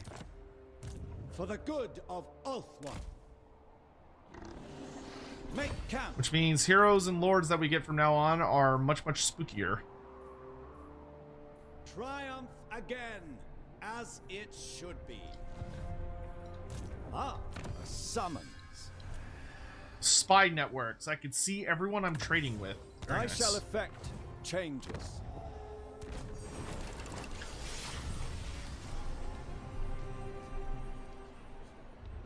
Winged Staff gives me the ability to summon giant hawks, damage, lower enemy missile resistance, and gives me a bunch of uses of Flock of Doom.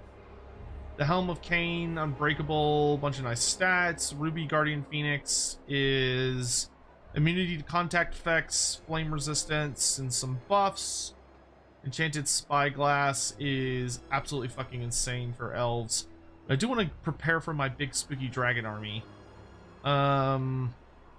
Winged Staff is pretty fun on our Dragon Mage character, but I think I would rather put that on a different type of hero. Let's take the Ruby Phoenix. Report. That should be enough. I have enough dragon supplies. I can upgrade Salendor the Brave's dragon ship. Let's move him first. Acting upon it. Cut! Charge their army! Oh, I got spawned. Rude. Take this place and make it flourish. We must secure the perimeter. Okay, we're gonna upgrade your dragon ship. Lethal grace given form. Do I have access to... No. Because I want this to be like the big dragon army. Like, I want these guys to have all the crazy dragon units.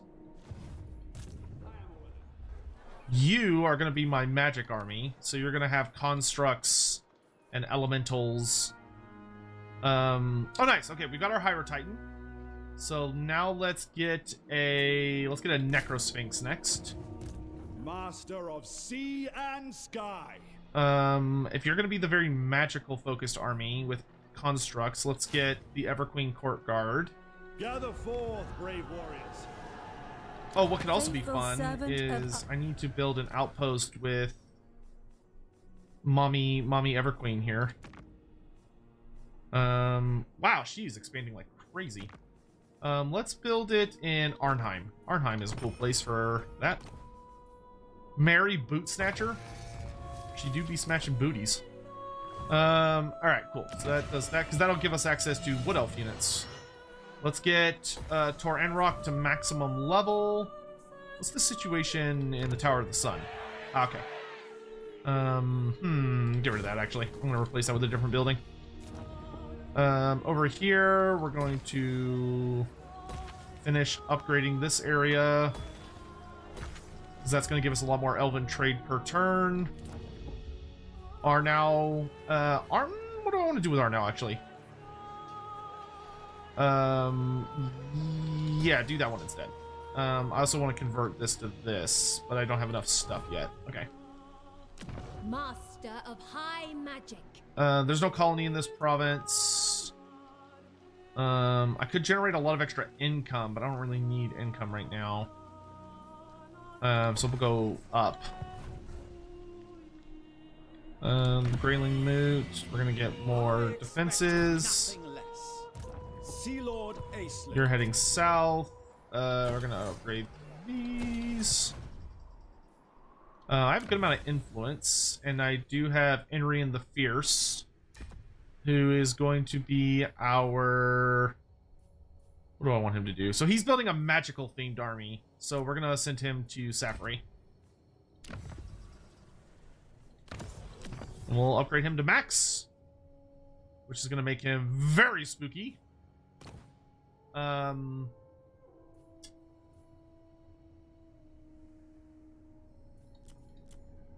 Oh, I could confederate Teclis. Woo! Alright, so we got Teclis.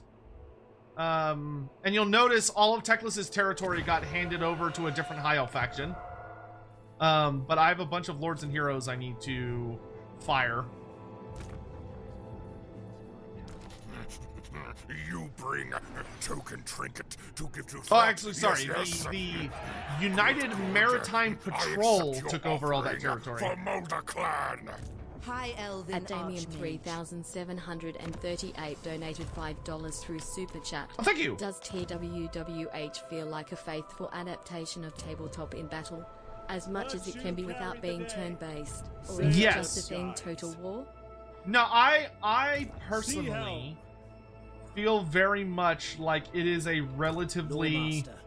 accurate, Starting my faithful adaptation. Missed me. That is how I personally feel. Ready to end. To me, like, I feel like if you The know a White lot Tower. about tabletop, like how to play tabletop Mage of the Warhammer, White Tower. a lot of this game feels like it plays strong homages to that, and a lot of the truths and gameplay concepts that you would take with you from tabletop into a game like this. If you walked into a game like this, you're like, all I know is tabletop, so all I can do is take my knowledge about tabletop into this game with me. Is that going to be enough? And I personally believe the answer would be yes. I think this game is so deeply inspired by the tabletop that it would provide you with a significant amount of the information that you need in order to make good decisions and like know how to be reasonably skilled at the game. Okay, I think I kind of want to rebuild Teclis's army from scratch. Master of the White Tower. I also want to redo his skill tree.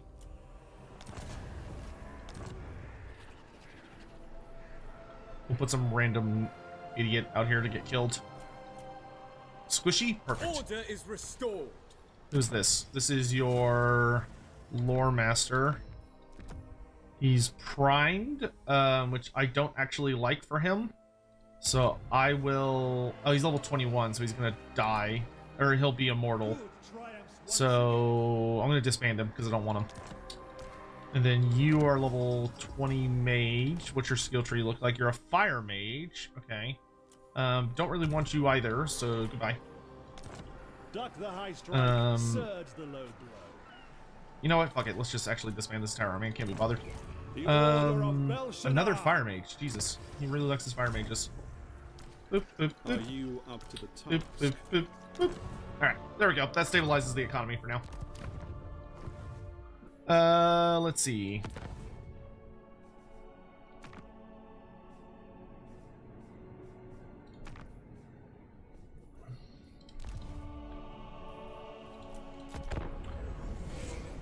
Why is Wallach a hero? I would presume that you have to remember that when CA is considering whether someone should be a lord or a hero, one of the things that they have to ultimately kind of deal with when they're looking at the game is what is the purpose the character is supposed to be serving and where would they go, Maintain because there is a current limited amount of space on the world itself. And what is it they're wanting to try and do with that character? Like that's what they're having to think about. And what seems to have happened is that when they're looking at Wallach, they are not looking at Wallach from the perspective of what does he do for the vampire counts. They're looking at Wallach from the perspective of what does he do for Nagash. And when you're dealing with Wallach Harkin serving Nagash, Nagash is a character who is going to be overloaded with lords. With the Mortarks. Because there's already a staggering amount of legendary lords that are going to be part of his faction. Once he, starts pulling in his Mortarks. So Manfred, Archon, Neferata, who I think is a lord. Vlad, and Luther Harkin. So, that is 5 legendary lords right out of the gate. Plus Nagash, which is 6. That is a crazy amount of legendary lords for a singular character. Or a faction. So that is supposed to be all together. So what I imagined was the discussion was them looking at Wallach and saying, all right, we already have a stupid amount of legendary lords for this faction, and the vast majority of players are never going to use that many characters. They just aren't. That's just not how people play the game. Patrol augmentation. So what we'd probably rather do is make him a legendary hero, so then he's actually useful to everyone that plays a campaign. Now, I will say personally, I don't really like that Wallach is a legendary hero. I think Wallach should serve as the I think he should serve as the legendary lord of I think he should serve as the legendary lord of like the blood dragons. But they could also make like the Red Duke into like the big bad of the blood dragons, and I would also be okay with that. So it's kind of one of those things where it's like Ready to attack. Sound judgment. we kind of just have to wait and see. I think is the kind of the truth of the matter. In a perfect world, which I don't know if this is the world that we're gonna get, but in a perfect world, what would happen is that we would get to choose.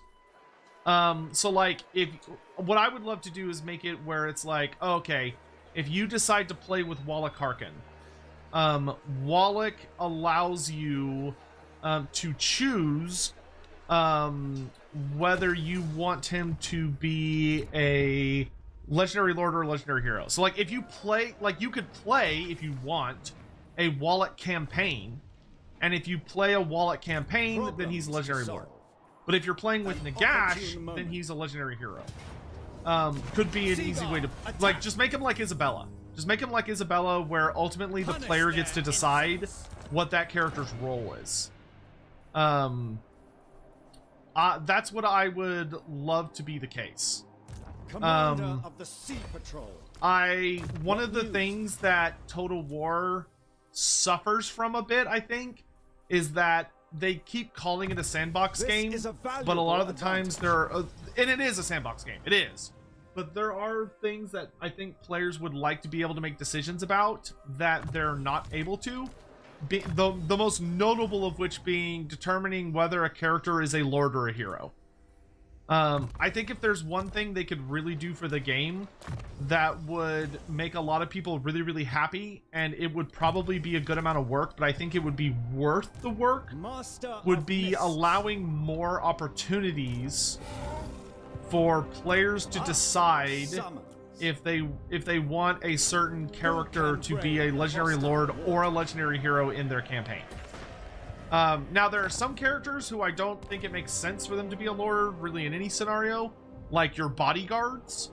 Like if you're playing with bodyguard characters, like Caradryan or Corhill or the Golden Knight, Narieska, Lesa, or like, you know, all of those characters. There's a Peg Street pawnbroker in the Shrine of Cain. That man chose a wild place to set up shop. Good for him. So I would say that those are all factions that I think could benefit, or it just depends. It just depends on the scenario, and it's going to be different for everyone. I don't know if they're like, I can't think of necessarily super easy chill solutions, but I would, in an ideal world, giving players as much agency as possible to let them decide how they want to handle things, I think would be for the best. That was a very rambly way to express all of that.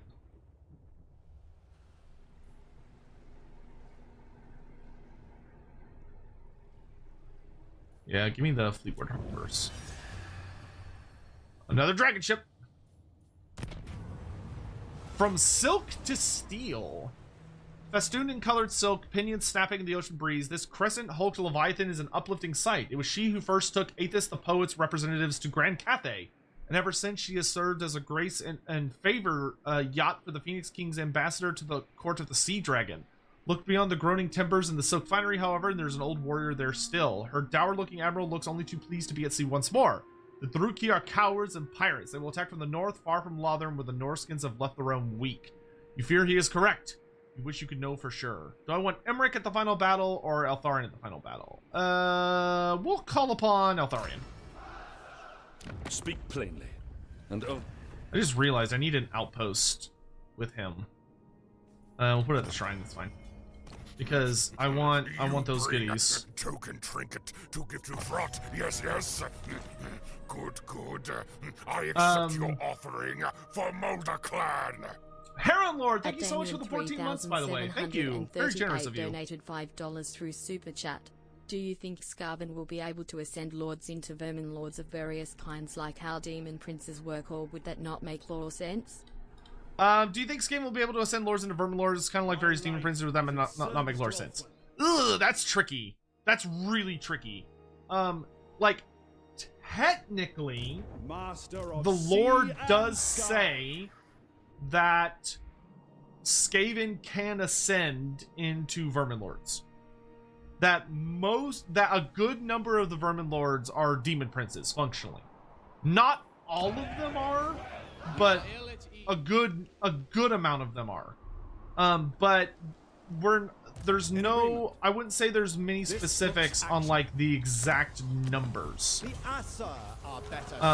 So like we don't have like a really specific breakdown of like, oh yes, that's how they all do it, or that's how this many do it, or yada yada yada yada. So that one's tricky, and kind of depends. A legend in the making. Give me my sky cutters.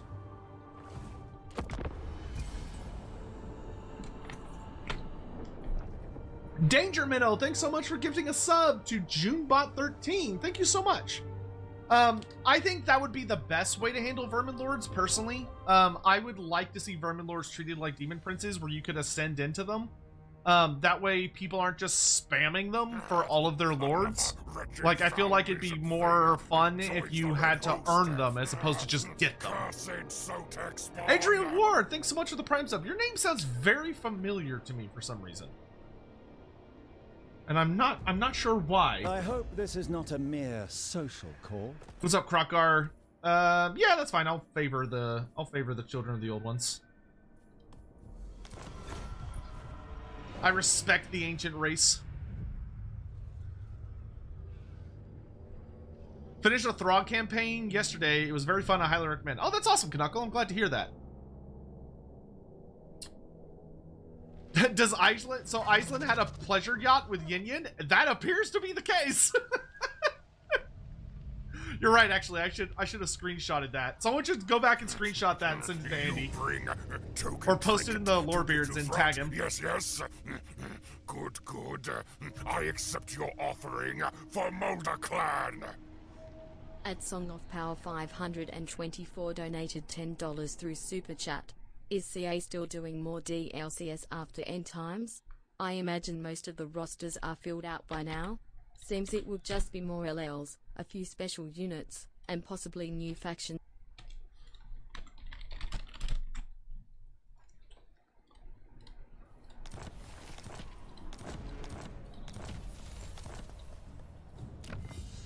Alrighty, okay, we finished off the Ulthuan's legacy tree, which is nice.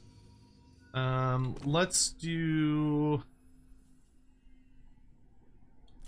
start upgrading our heroes here.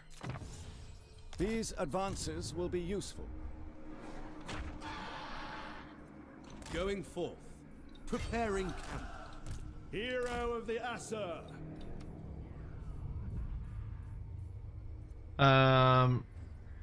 That costs dragon ship supplies, which I don't really want to do. But I can get the unlimited ammo building, which is nice. Give me that. Yeah, naval armory. Let's go. Money for the money god. All right, and then, yep, that'll give me even more money. I'll set out of Lothern. Aislinn, we're going Leader to of head... Oh, no, Assyrian's he's navy. recruiting. That's right. I have so much influence. Well, I do need to start hiring more characters, actually. Time for action. Let's see. You do need a really good noble. Well, okay, if this army's gonna be themed about magic, I want it to have Loremasters of Hoeth, and it's also going to need a powerful mage. 3738 donated $5 through Super Chat. I hope Vermin Lords would be like the demon system where the Ascended Lords are exalted but there are hard to acquire single entity ones too. My powers are yours to command. That would be nice. That would be really nice. So I'll tell you what I think. I'll tell you what I think about Vermin Lords. Giko Gogantes, thank you for giving a sub to Shadishian. Thank you. That's so kind of you.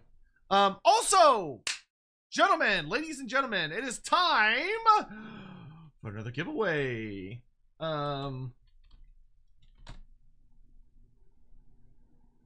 Yes, Hawk, I did get a hold of the YouTube winner did message me, and I have passed their key on to them. So once Hawk is in position, Unleash me. we will jump into our next giveaway as soon as he's ready over in his devious foul workshop. Oh yeah, I have a lot more items now. Let's do... Wow, enchanted Ilthamur breastplates, quite nice. Sure. You're gonna be a very nasty little dragon mage, though. Staff of Solidity. We'll put that on our new high mage. That way, she's like just hilarious. Actually, no, she should have the channeling staff. And actually, got the staff of Solidity. That's fine. All right, so the new keyword for the next Tides of Torment giveaway is, you'll never have guessed it. You're all about to be so surprised. You're all about to gasp at our ingenuity. It is exclamation mark TIDES, TIDES. TIDES is the last the last one. Not the last one. The next one. Exclamation mark TIDES on YouTube and Twitch. You need me? Only type it once. Make sure you're subbed to the channel and or following on the Twitch channel to make sure that Nightbot behaves itself. But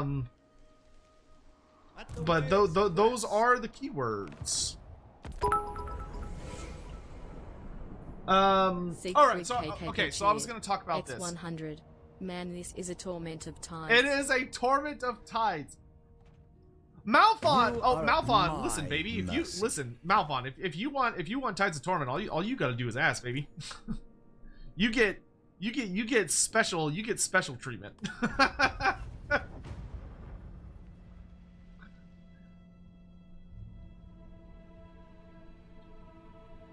I've seen what he can do with those tentacles. We always make time for Malphon around here. Shout out to Brighter Malphon, a Warhammer Zinch themed VTuber. You should absolutely check him out. He's super fun, and he's great. Lore question. Oh, I'm sorry, Cash Letter. I just saw this lore fact question from 30 minutes ago. If you remember, my party was adventuring into the realm of chaos to stop Archaon from siphoning power and ascending to godhood and trying to beat the 4 chaos gods. I've done the other 3 zones, but I don't know what I should do for the Slanesh realm. I feel there's nothing I could offer them as a demonic deal, and I'm not that versed in Slanesh lore outside of that. Any help is appreciated. Cash Slaughter, I would highly recommend going to the pages for the realm of Slanesh and study the 6 circles of Slanesh. Because Slanesh's circles, domain, are 6 circles that work their way inwards and further down until you arrive at the Palace of Slaanesh. And the whole thing is temptations, right? But the most important thing is you want to offer temptations that the players are likely to fall for based on how you know your players. What you know they're vulnerable to. right? So like, if all they care about is winning, if all they care about is stopping Archaon, then what Slaanesh would tempt them with is ways to stop Archaon. Do not venture into ebon lists. Like Slaanesh would offer them like secrets, offer them whispers, and give them what it is they want most. He is the keeper of secrets. He knows them. He knows them debatably better than they know themselves. And the terrifying thing is they're not going to realize that. They're not going to realize it until it's almost too late.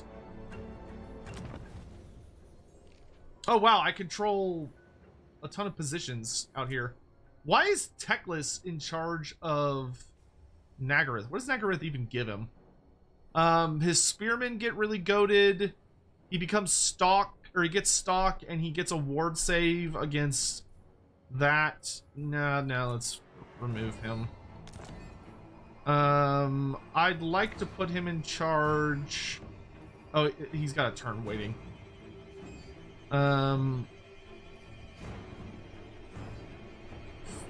Archers, chariots. I mean, I might be worrying too much about nothing. Lions, Eagle Claw bolt throwers, and all that other junk. Phoenix Guard.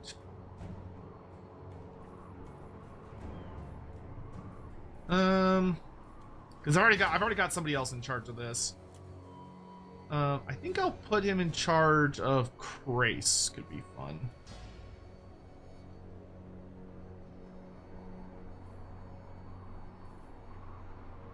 Yeah, that'll be good. Protecting Althwan.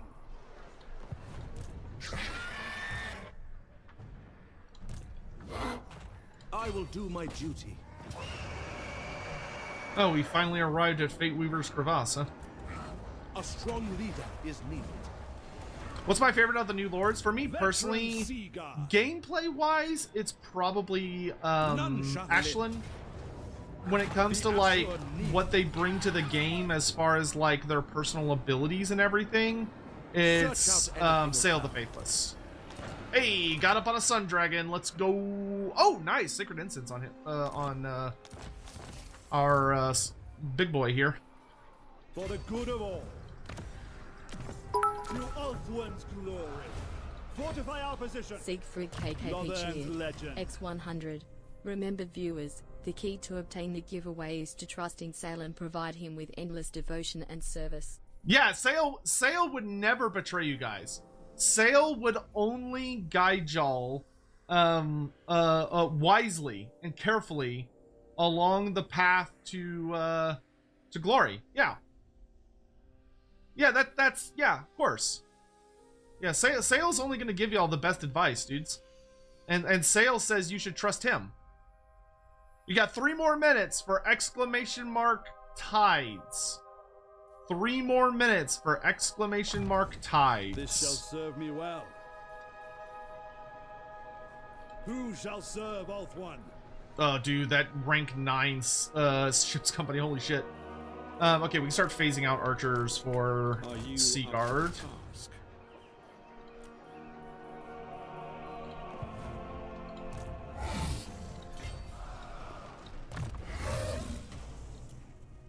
Let's give you the Ward of Loek, so you're not getting shot up as bad. Dragon Mage, let's go ahead and get her more piercing bolts of burning. Oh, you leveled up twice. Look at you. Oh wait, this is the Swordmaster, right? He's running around on foot. I should probably switch out the Loremaster for a noble at some point, since I'm building this as a dragon-themed army. But all things a good time.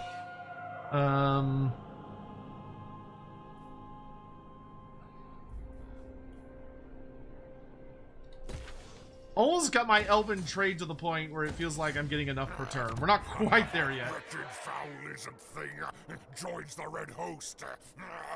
Cursed Sotek spawn. !TIDES. Yeah, there you go. Warg Druid, thank you so much for the 33 months. This is actually kind of funny.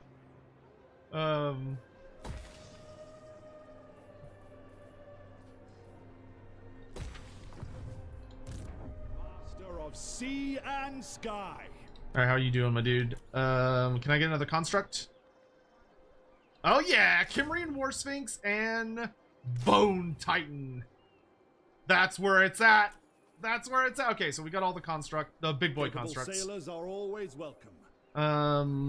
What can I get from global recruitment? Can I get anything that's really interesting? Well, this is an elemental magical force. Let's get a Flamespire Phoenix. We can also get some Sky Cutters. And let's pick up some more Ship's Company. And then we've got you a The gods mage. would never allow it. The winds hearken to me. And then I'd like to get him a Loremaster of Hoeth, but I'm not gonna be able to do that for a hot minute. Soon though. Nerves of Ithilmar. All things in good time. All right, and I want to save most of my dragon ship supplies to upgrade An opportune Aislinn moment. right now. Yes, this works. Surtha Ek! Oh, we need to kill that man. We need to kill that man right now. No! Precise. Surtha Ek must die. All hands to stations. So much suffering. So much trauma caused by one man. You bring token trinket to give to Throt. Yes, yes. All right. Good. I accept your I really want offering a for coastal Mulder-Clan. shipyard here. At Damien 3738 donated $5 through Super Chat. Oh, thank you. Poke to finish the Vermin Lord thing you were gonna say. Oh yes, with yes. money. I got distracted. Thank you. So Vermin Lords. I think in a perfect world, the way Vermin Lords would work is that you would have 4 generic Vermin Lord types. So you'd have the Vermin Lord Warbringer, the Vermin Lord Warpseer, the Vermin Lord the Vermin Lord Deceiver, and the Vermin Lord Corruptor. Ah, still got it.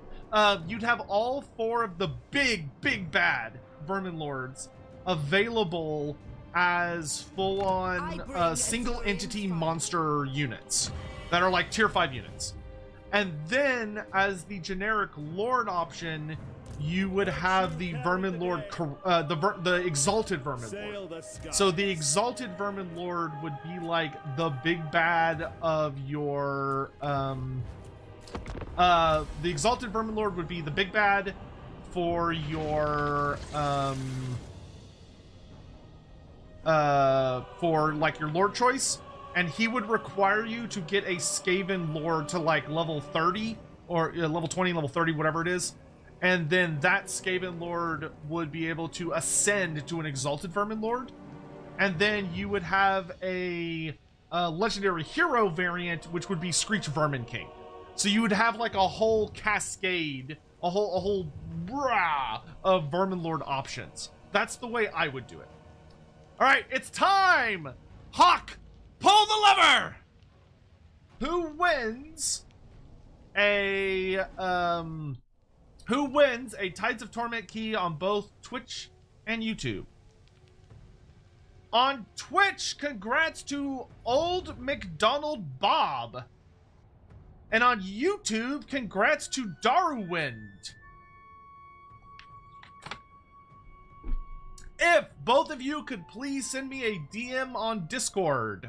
My Discord is always open for DMs if anyone ever wants to talk to me. You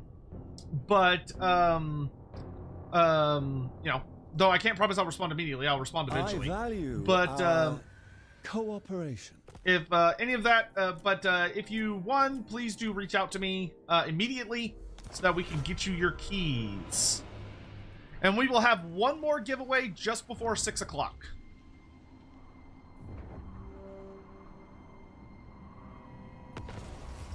Congratulations to both of those individuals. Ever loyal.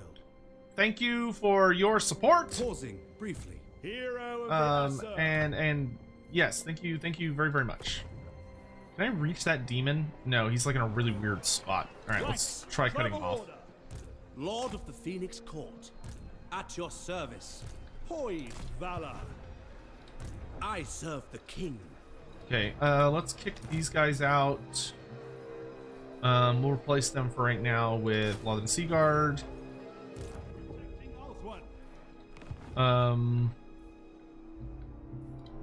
Master of Hey, max level Tor Anlek. There we go.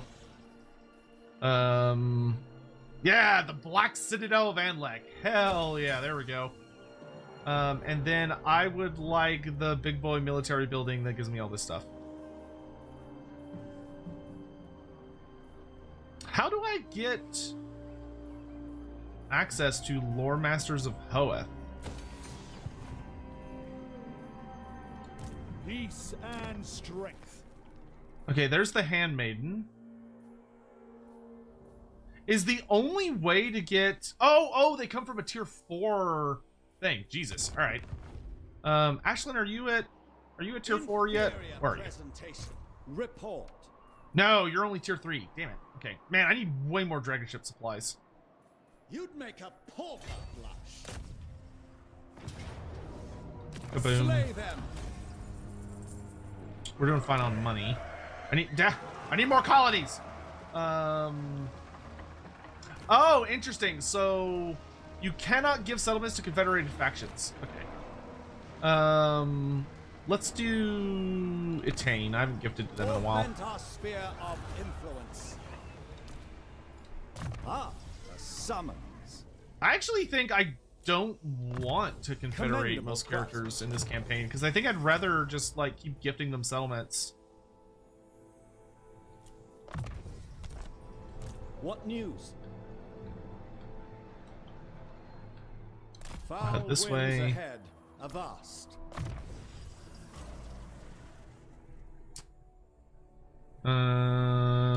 Let's improve your melee defense. Wound maker. Problems to solve. Yeah, because I'm getting... I mean, I'm getting a good amount of dragon ship supplies. I just need to not spend them as soon as I get them. Veteran Sea Guard. Sound judgment. Hero of the Aesir.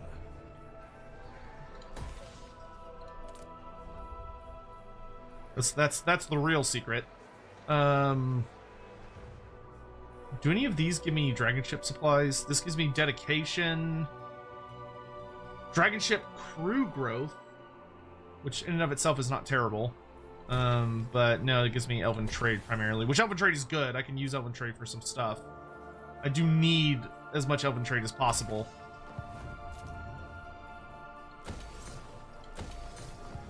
Because I believe there is a building I can construct that will allow me to convert convert it. Protecting Althwan.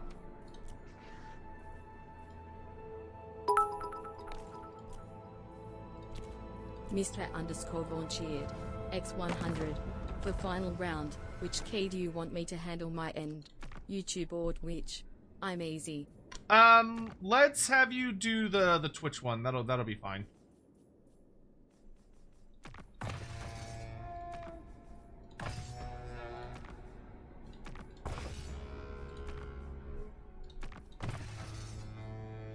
That'll make that the easiest. Landfolk are weak. All right. Did we already move down here this turn? Yes, we did. Lothern's legend. Okay, let me check my Discord. Oh, okay. Darwin on YouTube already had it. We re-rolled and Shady Spinach won. Okay, so Shady Spinach. Okay. And here is Old Man McDonald Bob. Enjoy the game.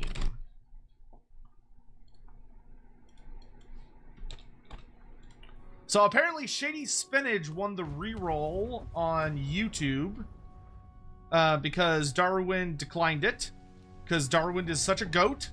So if Shady Spinach would send me a DM, please, and we'll get you set up.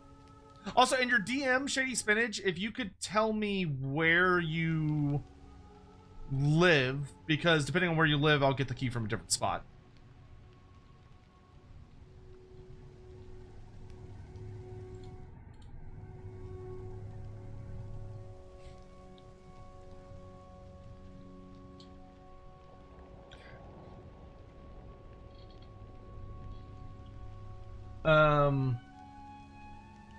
Yeah, thank you all very much.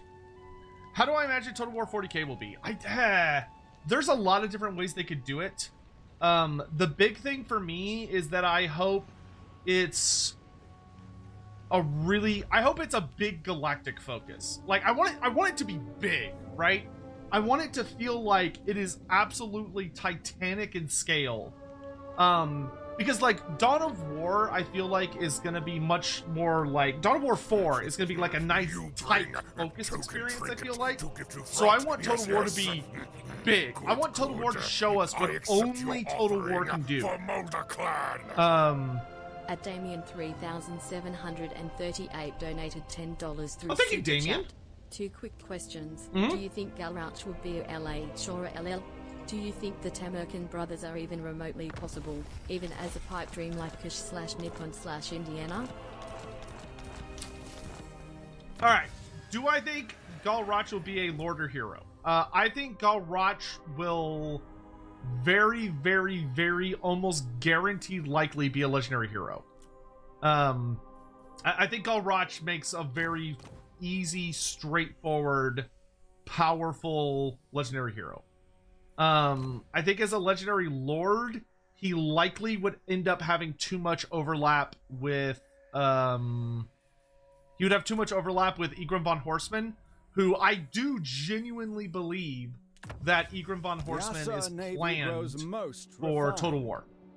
And as such, I don't think any characters that basically... I don't think Galrauch would be a good legendary lord consideration that is likely to happen, because he kinda does the same thing, but slightly worse.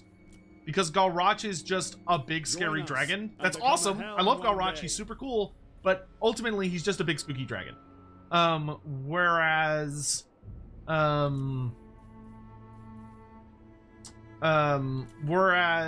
good old Egrim is like a really powerful sorcerer who's also the master of cults, who's also a big bad from the Empire and has a complex relationship with the colleges of magic, who also is a Tzeentch and Lore of Light master, and also rides a big scary chaos dragon of Tzeentch. Galrauch is a big bad scary chaos dragon of Tzeentch, who is also a powerful wizard, but that's kind of where that ends, if that makes sense. And I realize that there might be some people that are like, boo, how dare you, and that's valid. But that is just my personal feeling on the situation there.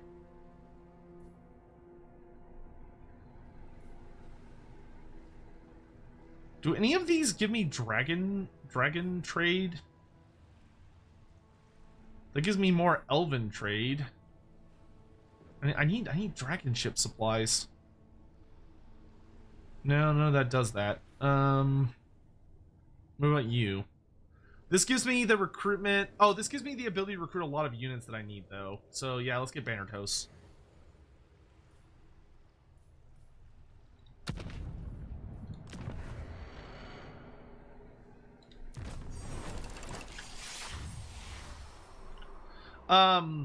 The Tarmakhan brothers. Sea Lord Aislinn. So the Tarmakhan brothers are something that I have read about and spoken about in like spooky clandestine fashion. Like people going, ooh, you know, being careful about who they're talking to and all that stuff. It's a ill-kept secret that the Tarmakhan brothers are sitting basically on a document somewhere, locked up at Games Workshop HQ. What are the chances Games Workshop ever releases those documents? To be frank, I think it's very, very, very, very small. Incredibly small. It's not impossible, because nothing's ever impossible when you're dealing with Games Workshop. There's always a chance that they will pivot whatever it is they're doing, and they'll say, oh, you know what? Let's actually do this thing we weren't considering doing anymore because money. But I would say that the odds of us getting them in Total War are significantly less than the odds of us getting the Naga of Koresh or the Kingdoms of End, which are already not those good of chances. Like, that's how low I'm ranking that as possibilities. So, like, I'm not trying to be a bummer. I'm just trying to be realistic with you. That as much as I desperately want to see all of those things, I don't think they're very likely. Because those would be cool. Those would be undeniably cool. But yeah, sadly, I don't think there's a very good chance of us getting them. Sotek looks like that guy for the Total War. No. See, that's Shill Master of Soytek on that video. He's my much more successful doppelganger that gets paid billions of dollars by from what I've been told, gets paid billions of dollars by companies like Creative Assembly and Games Workshop to fillet them publicly, and he makes oodles of money. I don't. I'm actually relatively poor, so clearly it's not me. So like I know that guy, but like we're not actually related. So yeah. Oh, it's weird now that the abilities have like a thing here. Shall give no quarter to villains and malefactors. Or I'm gonna go do some early harass here. Oh, it's billions now? Yeah, it's billions. Yeah. Sea Lord of Ulthuan. Yeah, inflation's a bitch, dude. Set off. I can't tell if he. Yeah, no, he is coming to me. Never mind. Stride forth. It's time to exterminate this land of beasts. Proceeding. Alright, he's almost in the double range for the Lothern Sea Guards. Here. So it's like right around here-ish. Master of the Mist. We're gonna have the Noble go pop that Chimera. I'll have Aislinn cover the other flank. So what does this do? What is Acer Fire?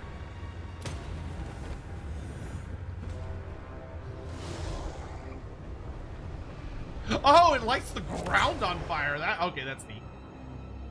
Eyes and ears. All right, big man. Master of Mists. Activate. Perfect. Silent ambush. Open fire. For our horse masters. Noble. Wow, our noble is getting his ass kicked. What the fuck? Guardian of the seas.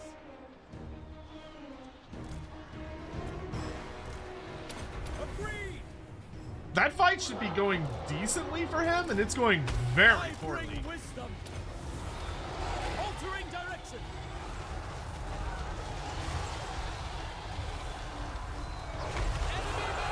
Ooh. Getting a bearing. Reshaping reality.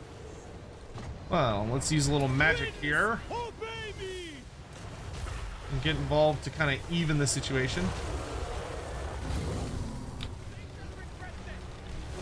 Lothern Seaguard. Okay, so apparently Throg has like a billion Monster Hunt items that he's using right now. For Ulthuan. Attack the enemy. Fine, you want to play with fire? Let's play with fire. Affirmative. Direct me. Rapid advance. Without fail. Finally. Reload! The winds are turning. Asur Seafarers. Commander of the Assur's Navy. You bring a token trinket to give to Throt. Yes. Attack. Good. I accept your offering for Molder Clan. At Damien 3738 donated $5 through Super Chat. If the undeveloped races were to have a chance, would it likely require GW to make whole world armies for them like Cathay? Yes. I don't see any other way. Yes, if the other armies are going to get developed, it's going to have to be GW themselves that do it at this point, because GW is like active and involved now, which they used to not be, but they're in it now. It will be done. We will obey. Done. I'll say Throg's giving me a bit more trouble than I was expecting. For the Phoenix King, bear your blades.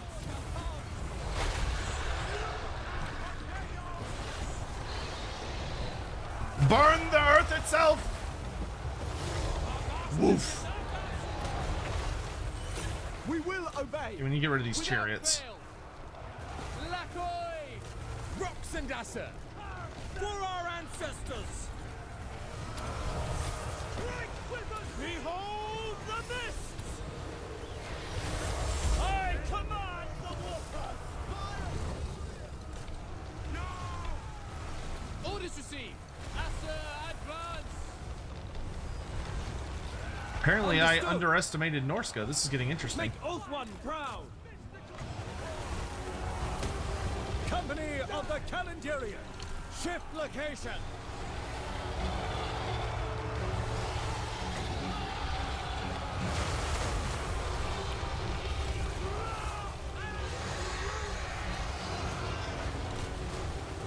The line is crossed! I haven't seen Throg. I'm not really even sure where he is. It will be done. Reform the line! White Tower Guardian! Damn, dude. That was a interesting showdown. Those chimeras, like, I was not expecting them to just curb stomp the noble that hard. Victory is assured! Mist Mage! Like, I figured they'd be a little dangerous, but like, damn. The might of the Asa! Never did see the Troll King. Sally forth! Like, maybe he died somewhere randomly, but... We have untold magical power.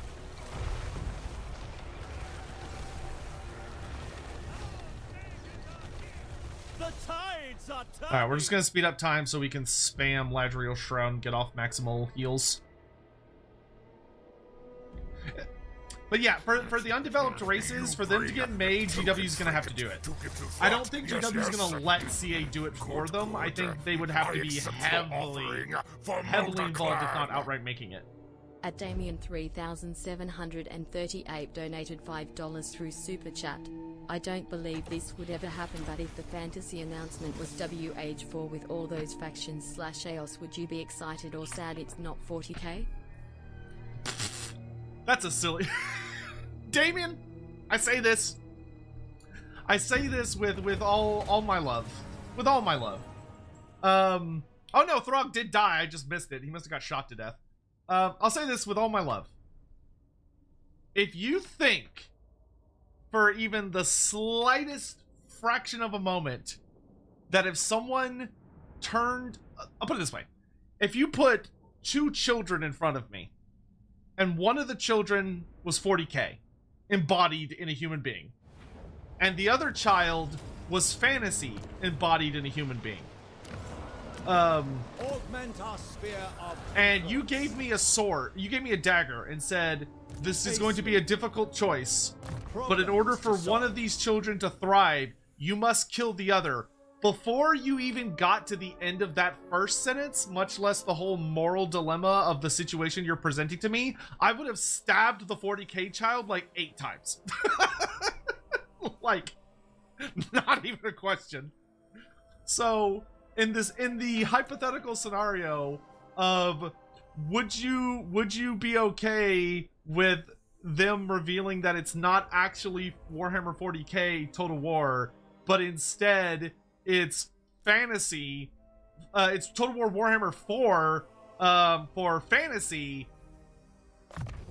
like 40k would not make it to the end of your question before it was dead, bleeding on the ground. Just to be completely transparent.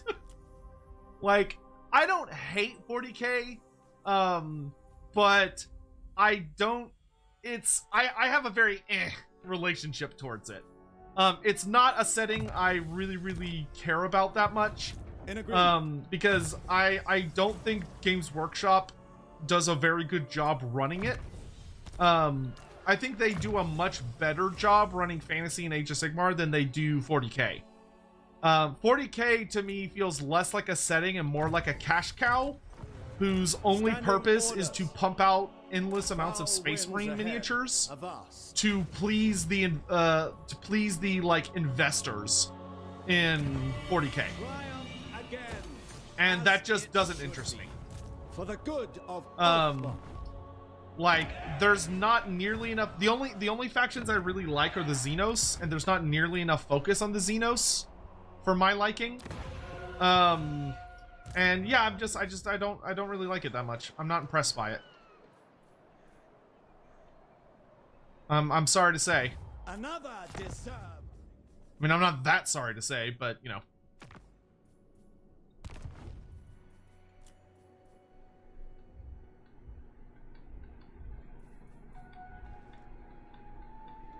Started out as a sea guard too. Sea helm. Lord of the Phoenix Court. Sail the skies. Your behest? Anything I could gift this army that I'd really want that would take like less than 2 turns? I mean, an eagle could be nice. Oh, Silvering Guard. Silvering Guard would be really nice in this army. Let's do that. Let's switch out. We have sailed our last. Oops, I don't actually have that many global slots. Oh, well, it's going to take me 2 turns to get the other thing I'm getting anyway. So let's switch out all the ship's company for Silvering Guard. That'll work.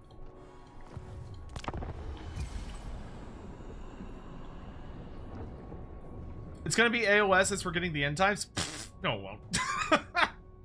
No, it won't. I think Creative Assembly... I don't think Creative Assembly would actually be that interested in doing AOS right now. Because it would just be Total War Warhammer 2 Electric Boogaloo with some new races. Like, it would be too similar. I think it'd be too similar for right now. It's gotta be 40k. It's gotta be 40k.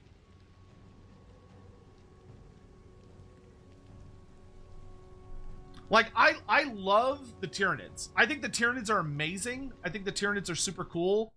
But I'm not really that interested in playing them. Oh.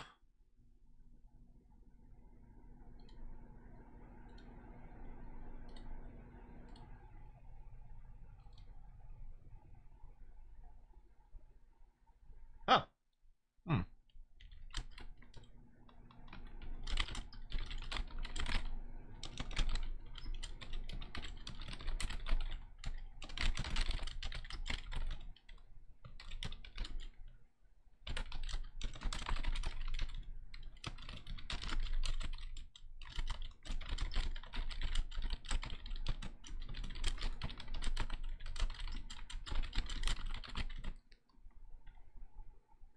Sorry, 1 second.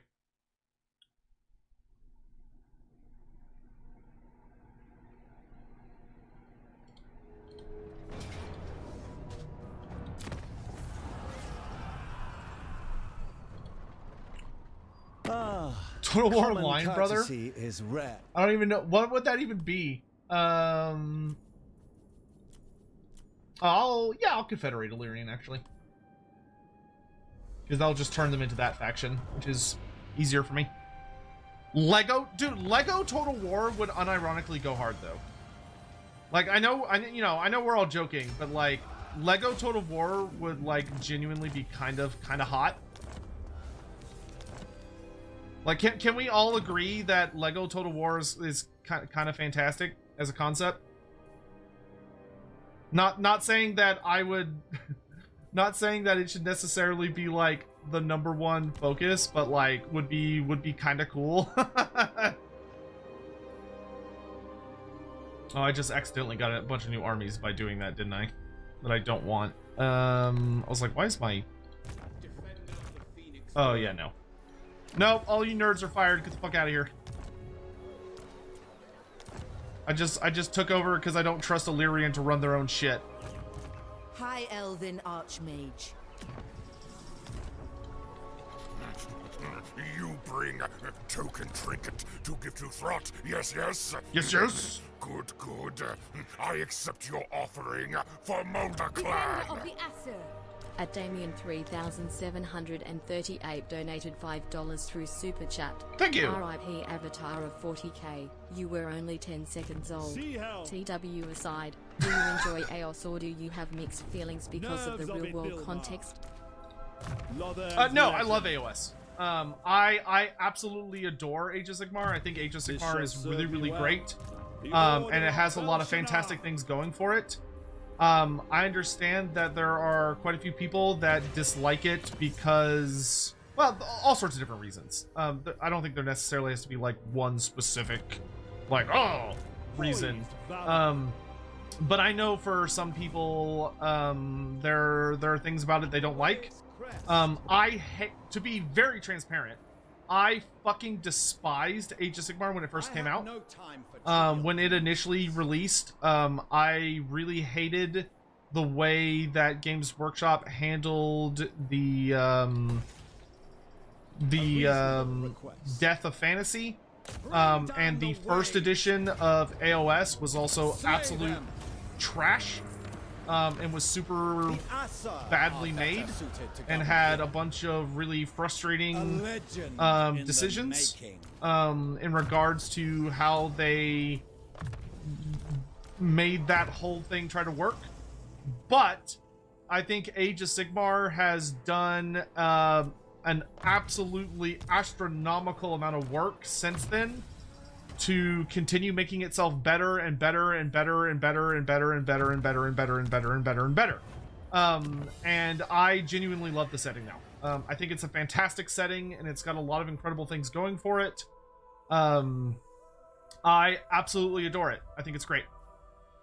And I think most of the people that hate it for what it did, for what it replaced, I don't think it's fair to blame AOS for something that wasn't AOS's fault.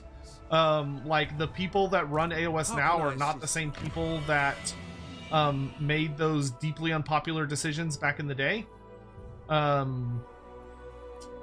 So, you know, I can understand why someone would have been mad many years ago, but I don't really relate to the people that, like, trash talk it now, especially because many of those people didn't actually play Warhammer Fantasy back in the day. No offense to those folks. Not saying that you can't have strong opinions just because you weren't there, but, like, I've met a crazy amount of people that'll, like, be like, oh, Age of Sigmar lore is so trash, it's so bad, it's so awful, and I'm like, oh, like, what about AOS lore do you dislike so much? And they're like, oh, I watched some YouTube videos about it, and I don't know, those seem kind of bad. I'm like, okay, so what have you, like, actually read? Like, what part of AOS lore have you actually, like, you know, invested in researching? Like, what books have you read? What army books have you gotten? And their answer will be none of them. And then it's like, okay, well, you know, who'd you play back in fantasy? Like, what did you love so much about reading fantasy that made you fall in love with it? And they're like, oh, I don't know, I didn't know any of it. And I'm like, why do you care? Like, so you don't know anything about AOS because you haven't, like, explored it as a setting. And you barely know anything about fantasy because by the time you were here, it was already dead. Like, why? How can you hate something so much that you're not even willing to give it a chance when you haven't tried it, you haven't read it, and you're not even really familiar with what it replaced? And it didn't even replace it now because the old world's back. So now that we have the old world, Age of Sigmar is just something different. Like, but it didn't replace fantasy because fantasy's back. So, like, why do you care? Like, I don't understand why there's any investment in that.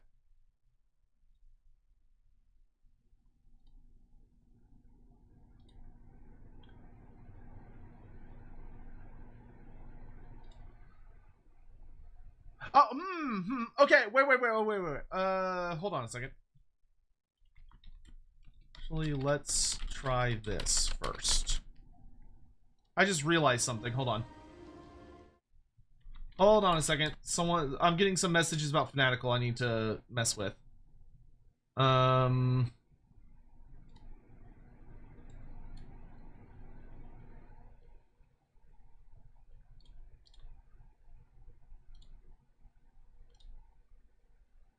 Yeah, whatever.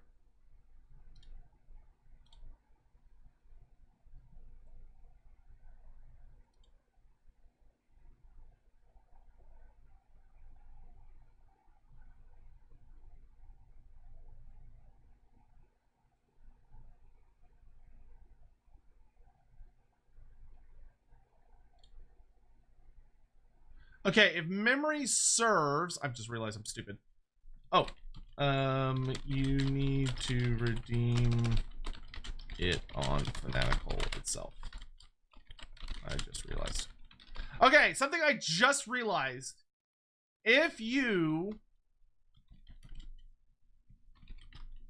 won one of the giveaway keys, for the stream, so if you're one of the 3 people that I've given the Fanatical keys to, you have to redeem it on Fanatical itself, and then Fanatical will give you the keys.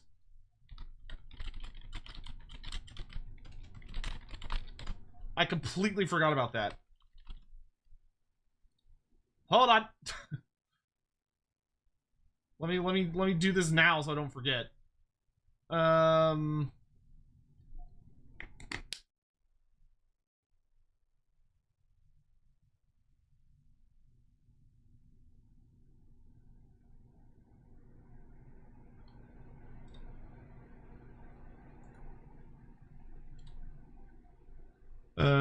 Where is it?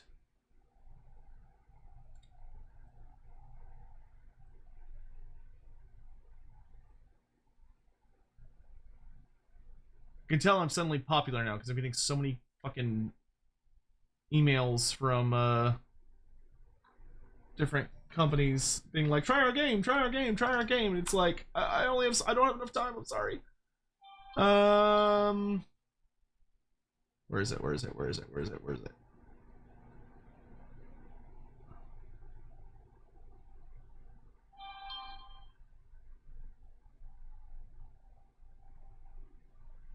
Ah, here it is. Ah! Yep. Okay. If you're one of the people that got a key from me, which I just sent it to those 3 people. Okay. There we go. Fix that. Sorry about that.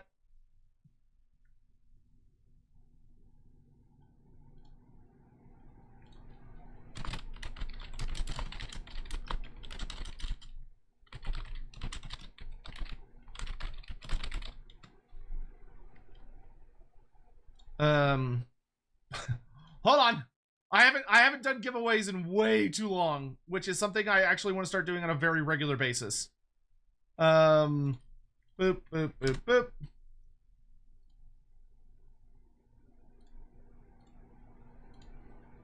Okay, people are getting, it's working now. Hooray! The day is saved. Yes. The day is saved, okay. Good. I accept your offering for Molder Clan. Jesus. At Damien 3738 donated $5 through Super Chat. Probably last question for now. Does Old World feel like an earnest look at a different hero or a cash grab to you? I'd love the new/unique stuff in TW. Damien, that's a tricky question. A summons. That is for me especially, that's a deeply tricky question. Opportune moment. I would love to say to you that the old world feels like a very genuine, oh, we love the old world and we're trying to do the right thing by the old world and make the old world as good as it can be. But I would be lying. I personally feel quite strongly that the old world, when it initially came out, was very much designed as a cash grab. I think the whole thing about re-releasing all of the armies from Warhammer Fantasy, and like having extremely few new units, and those few new units that we did get being very, very few and far in between, and focusing rather exclusively on like Forge World stuff, and them not doing like the big narrative characters, like instead of giving like Cetra the Imperishable a big new crazy model, instead being like, oh well, we're gonna give you like I obey the sea, the rest these random things. To me, it felt like it started off as a cash grab, because there was so much laziness around it. And there was also, and granted, I mean, when you're dealing with GW, it's always a cash grab. Like everything GW does is a cash grab, literally everything. There is nothing that GW does that isn't a cash grab. Because all they care about is making money, because they are a company and that's what they live to do. But all of that, oh my god, really? Every time oh my god, I hate when that happens. Like, the AI's like, oh, let's make peace. I'm like, fine. And then my allies are immediately like, no, fuck that person. We're going to war. And it's like, anyway, what I would say is that the old world has made more, period, like without a shadow of a doubt. I've actually talked to numerous people that work for GW and people that know a lot about insider functionality of GW. There has been a lot of news coming out from GW that the old world has been significantly more successful than anyone thought it was going to be. Significantly more successful than anyone thought it was going to be. Which is great. That's good news. And as such, GW is starting to invest more and more and more into it.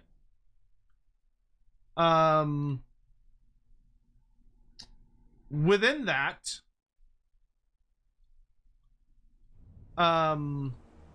there is a complex issue of GW.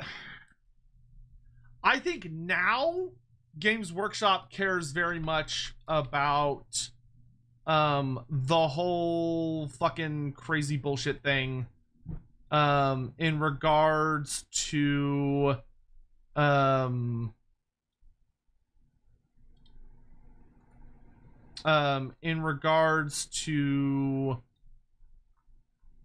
making it a successful game that does well and is represented well. I think Games Workshop genuinely cares about it now and is starting to genuinely invest in it. However, until Games Workshop gets its head out of its ass in regards to having this forced, ugly separation between Age of Sigmar and fantasy, things will continue to be weird and unpleasant and bad. Because I really hate that. I really hate that. I think it should very simply be things are allowed to move over where they can, where it makes sense to do so. Like, you shouldn't try to force anything to exist in both settings, but when it makes sense for something to exist in both settings, allow them. That is my opinion on that. But GW doesn't want to do that right now. And I think they deserve to be ridiculed about it, and that people should be bugging them about it, and people should be leaving them comments about it, or telling them Like, whenever the opportunity, like, you know, when they're visiting Warhammer World, bringing it up at Warhammer World and asking why they have these policies. They should be writing in emails about it. Politely. You should be polite about it. But I think people should be contesting GW as much as humanly possible to say, why are you doing this? Why are you trying to force things to be bad? When that shouldn't have to be the case. He's got mortars. Does he have a carronade? He does have a carronade. That needs to be dealt with. Ow, ow, ow, ow, ow, ow, ow.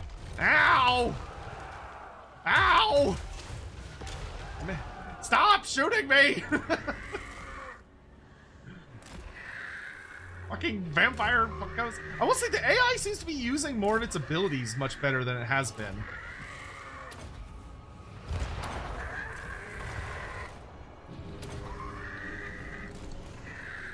Gotta take this cannon offline.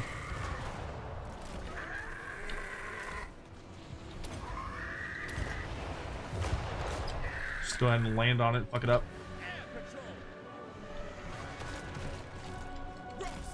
Evasive action! Evasive action, they have guns! I don't really care about the mortars, but I do want the cannons offline.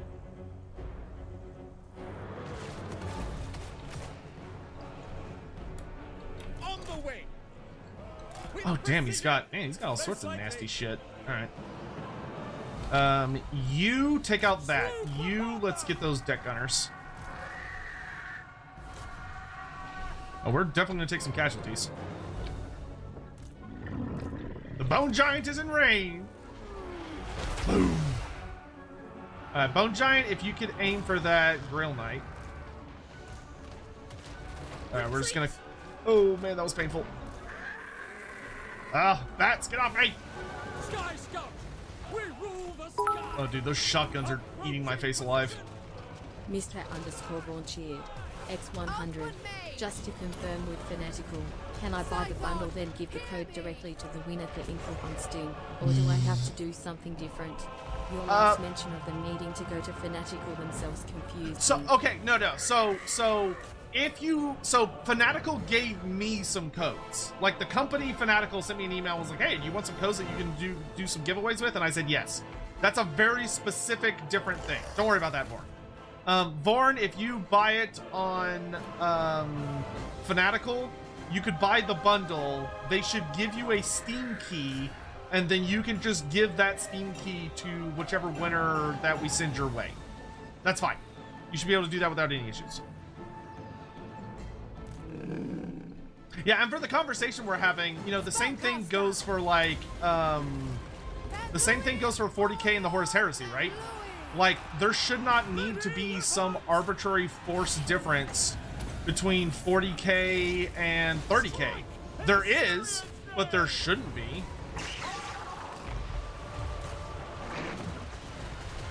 Man, yeah, look at that. The AI is actually, like, using its high-tier spells. I feel like it did not used to do that, which is really interesting.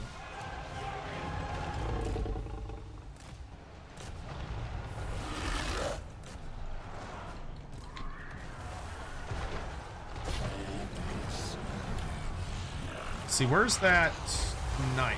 He's out of range. Necrosphinx!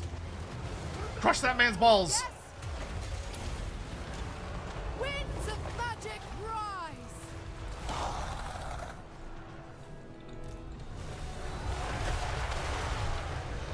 Outward mage! Assyrian servant! Yes!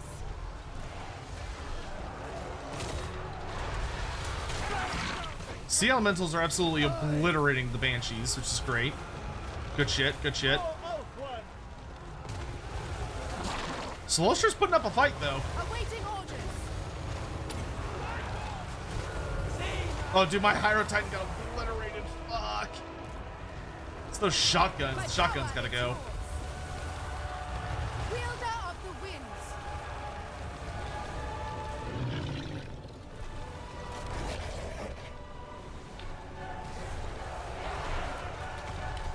They are melting my face. At once.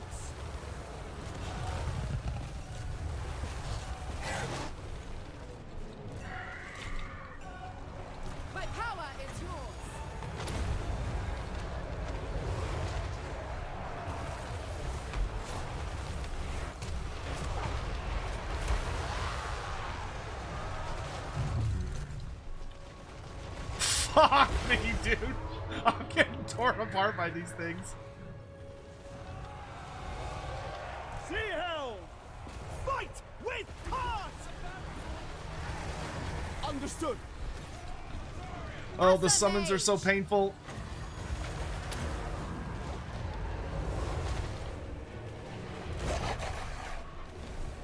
Asser seafarers. Lotham Seaguard. Asser Oh my seafarers. gosh. We are getting absolutely trounced out here. Alcuin Mage! Oh, I wish I had more spells. Back! Okay, I think I underestimated how good her stats have gotten. Do I have a retry of it? Okay, I'm gonna try rematching that because I think I grossly underestimated her damage potential. Holy moly! Ugh. We're gonna have to engage that much more carefully.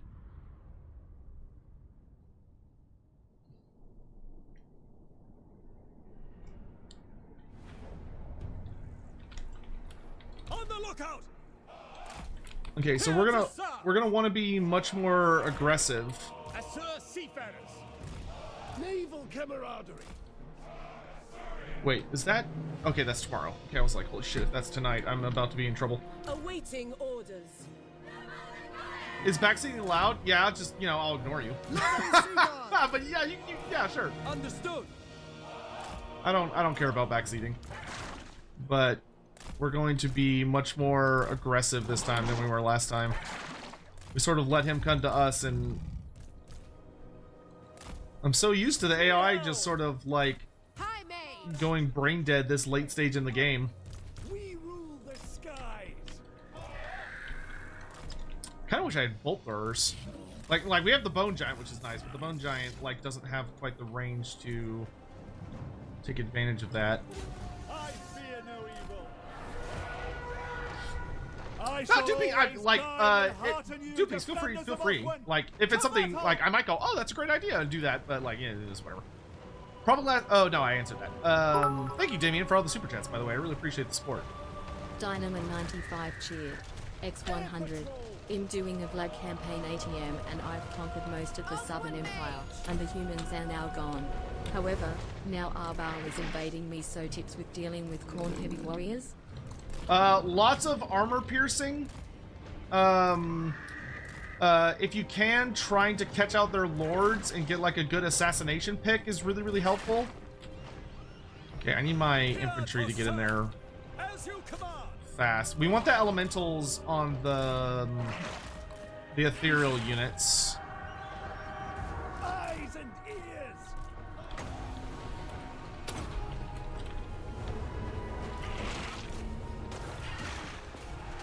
Asser heroes. Orders!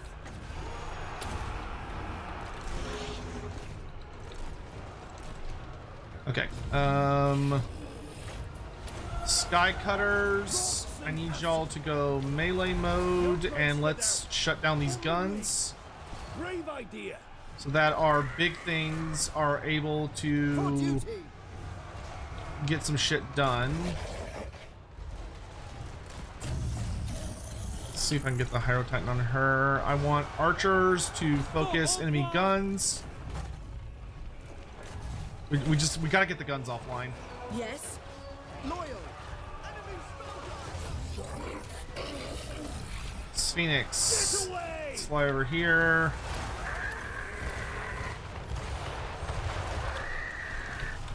Oh, Jesus. My power is yours!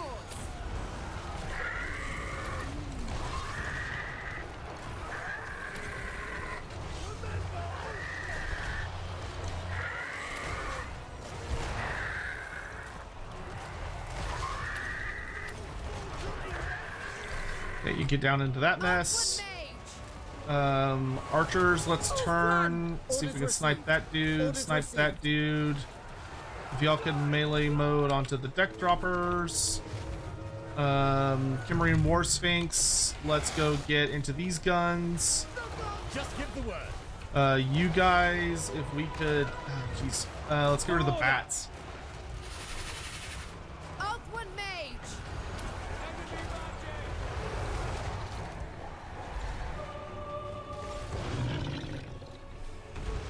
Asyrian servant.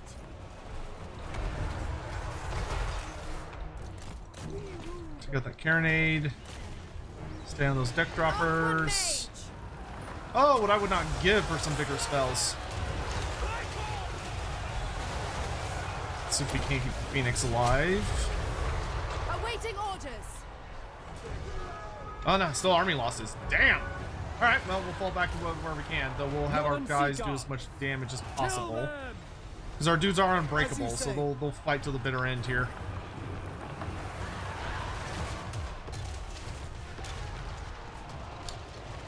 We need like a Frost Phoenix to actually be really, really helpful.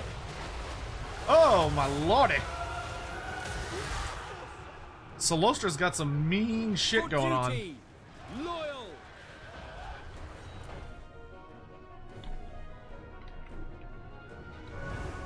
Actually, you know, now that I think about it, it makes sense that the Sirens would absolutely annihilate the Oceanids. Because the Oceanids don't really have any melee attack. They're much more tanky. Like, they rely on being tanky, but they have no armor either. So these magical attacks were just butchering them. Like, we got a lot of the guns offline quickly, but, like, holy moly, the Sirens absolutely ate us for breakfast.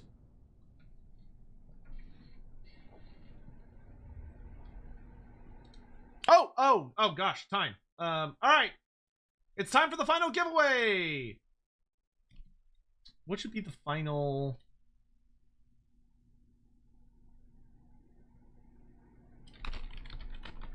Alright, we've done Torment, which is Takala. We've done Tides, which is Aislinn. So we've got one more thing here. Foolish fights. Oof. Oof. It's not of. It's not of. Hawk, are you ready?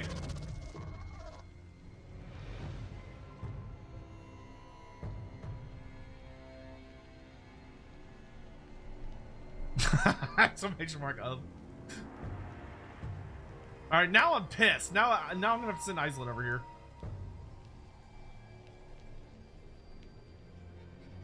I value our cooperation. Ready. Alright. Ladies and gentlemen, guys, gals, and non-binary pals, the final word is exclamation mark faithless. F-A-I-T-H-L-E-S-S.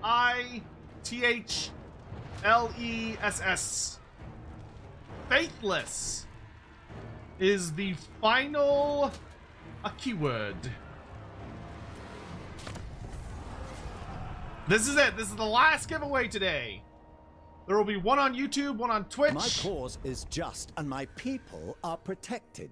Can you say the same? Those of you, and Vorn will be handling the people over on Twitch. So whoever wins the Twitch giveaway, your reward will come. Your keys will come from Mr. Vorn, one of our lovely big boy mods. Aislinn, this brooks action.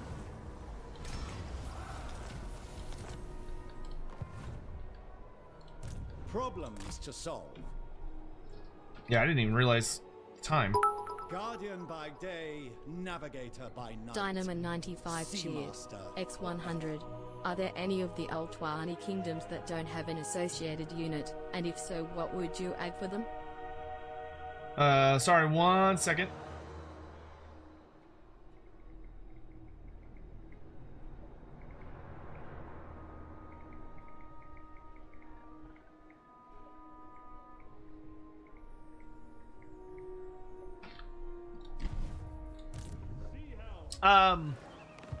Donovan, are there any of the Ultuani kingdoms that don't have an associated unit? Lethal grace given form. See, I mean, Total War's actually done a better job than the tabletop game. So, I would say, The Asur follow strength.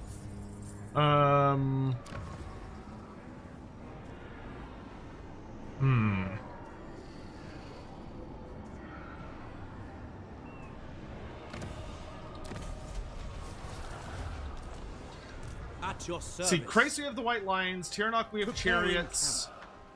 Yivris, we have all the Mistwalkers.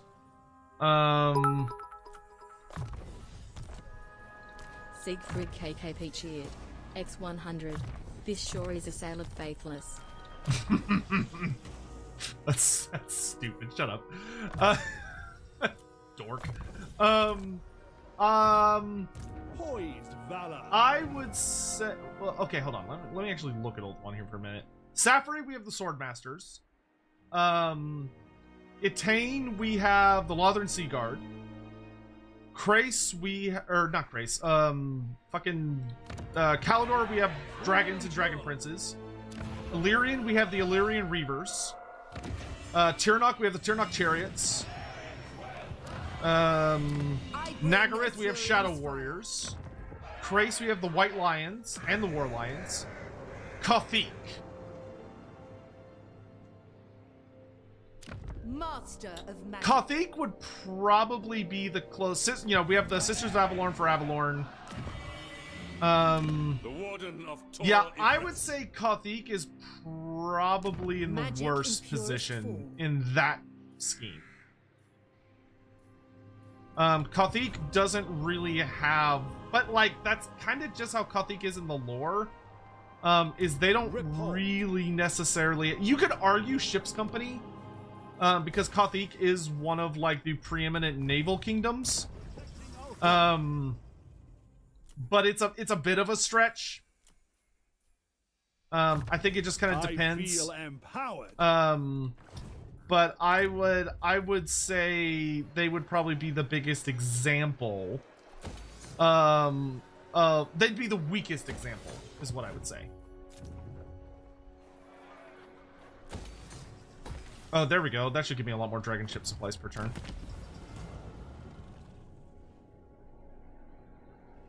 Oh, this gives me 30 dragon ship supplies per turn. Holy shit, let's get that up and running. What does the Merchants Guild do? Elven trade to gold. An extra colony. I don't think I'm ever gonna have that much Elven trade available because I spend it like crazy. And I don't think I'd ever want this. I'll do that one. So are these just never available? Oh no, you can get them. Okay, they just cost a lot. I have consult leaders available. I've got tier 2 Emmerich. What is tier 2 Emmerich? Dragon Sight. Plus speed, extra dragon breaths, 15% extra movement after winning a battle. Oh, but I could get the Armor of Dawn, the Bow of the Seafarer. Those are pretty good. What do you give me? The Horn of Isha, and oh, Talisman of Preservation. Ha, Alariel. Help me protect what you...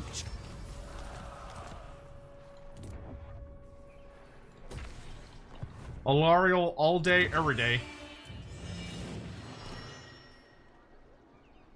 And we got the Preserver of the Aesir under Artheus the Just. Artheus the Just. Which is 10% extra casualty replenishment. Okay. I want my Vortex Attunement guy back, but we could team him up with Teclis.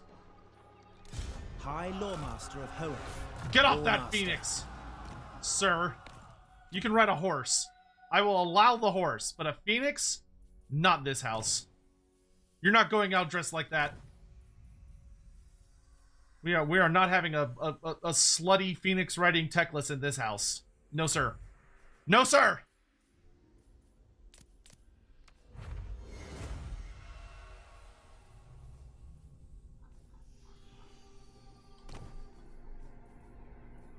Last call on the giveaways. Last call on the giveaways.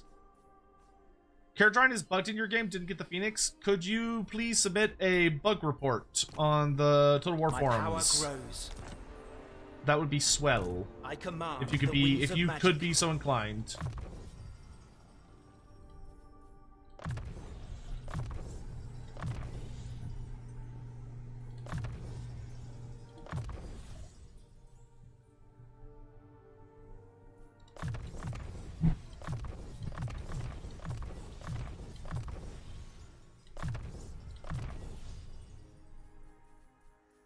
Life Bloom.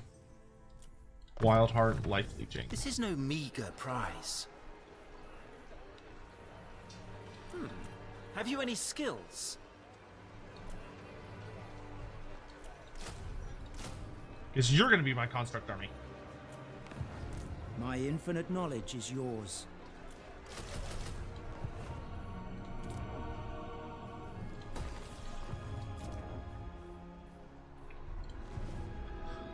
Could Kothic get representation in the form of spites? Yeah, they could. I mean, you could argue that, like I said, Ship's Company is Kothic, but yeah, spites would be cool.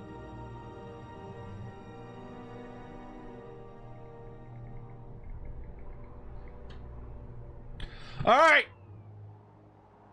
It's time for the giveaway. Hawk! Do the thing! Tomb King constructs and a High Elf? Yeah, dude. When you've got an alliance and you've got really powerful wizards who are capable of maintaining and activating them. Congratulations to October Day over on Twitch. October Day, if you will please reach out to Mr. Vorn. Mr. Vorn will be handling your reward. And on YouTube, Forge Lord 300. Forge Lord 300, if you would be so kind as to please send me a DM in Discord, and I will get you settled, good sir. Nordland is Babby. You're a little bigger than Babby. Bring me lore and lost wisdom. Why does no one want to trade with me? Mercenary law. Everyone's so bitchy about trade. Not so host the hair, choke.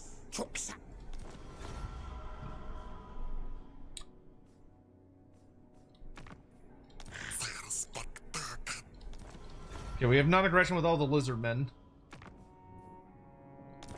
Mighty Sigma has agreed. You bring a token trinket to give to Frot. Yes. Good. I accept your offering for Molder Clan. We have much to discuss. Shenanigans Come, donated $10 join through me. Super I Chat. will use I don't my know where gifts. else to find this information. Figured you might know. Did they actually change anything after the Siege beta? Or did it just happen? Love the channel, BTW. Thank you, Adeptus Shenanigans. I can actually answer that question. So the situation with the beta was that basically they put out the beta as a big like experiment to gather a lot of information from the player base about all of the details about like what people thought about it. Afterward, the situation is basically this. None of the changes that were shown in the Siege beta were intended to go out immediately. They were never intended to do that. What they were intended to do was to test some ideas that could then be implemented further later on.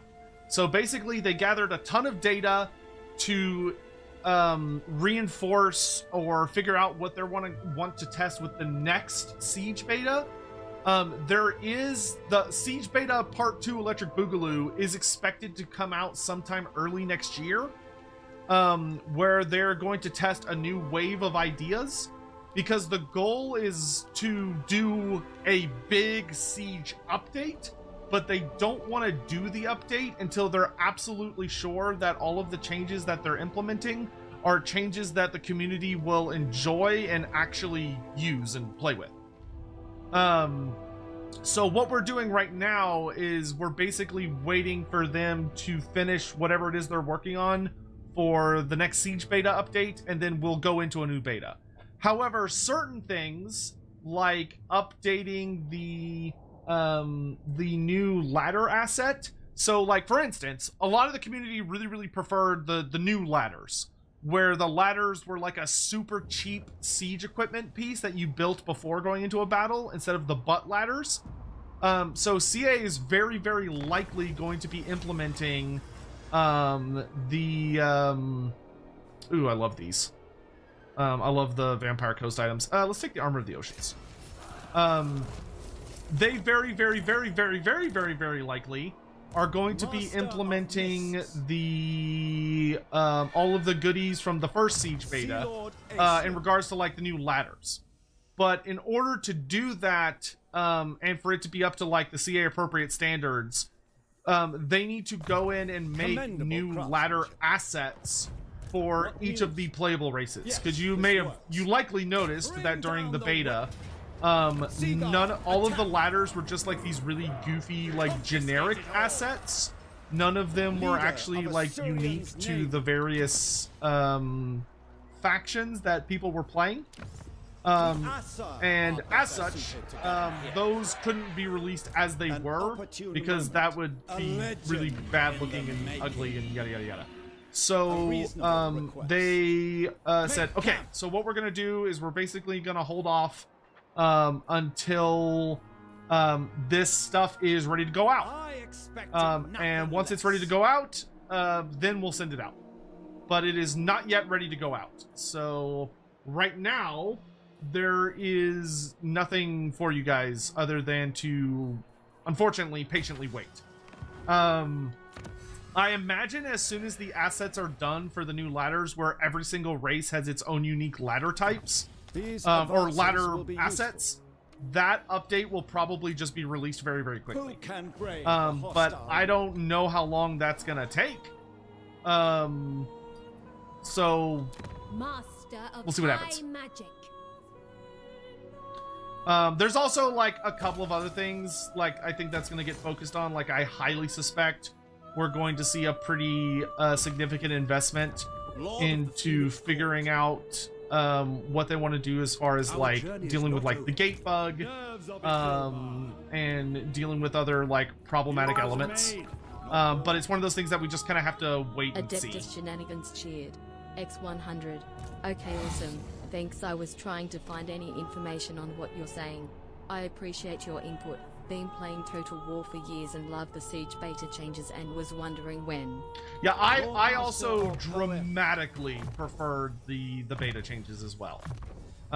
So I am desperately looking forward to when those hopefully will be released, hopefully soonish, as like major updates that we can all enjoy.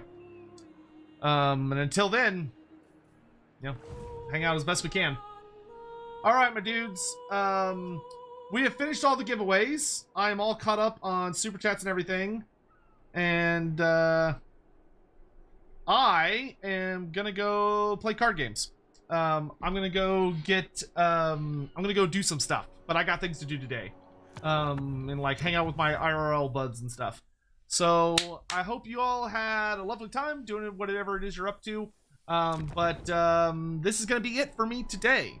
That being said, I'm going to send you all off on some lovely raids to hang out with some friends of mine. Obviously, we were supposed to be doing Lorebeards at this time, and it's a Tuesday after Lorebeards time, which means we're going to raid the same person we always raid, which is the one and only lovely Vera Samilla, who is actually one of the Lorebeards cache.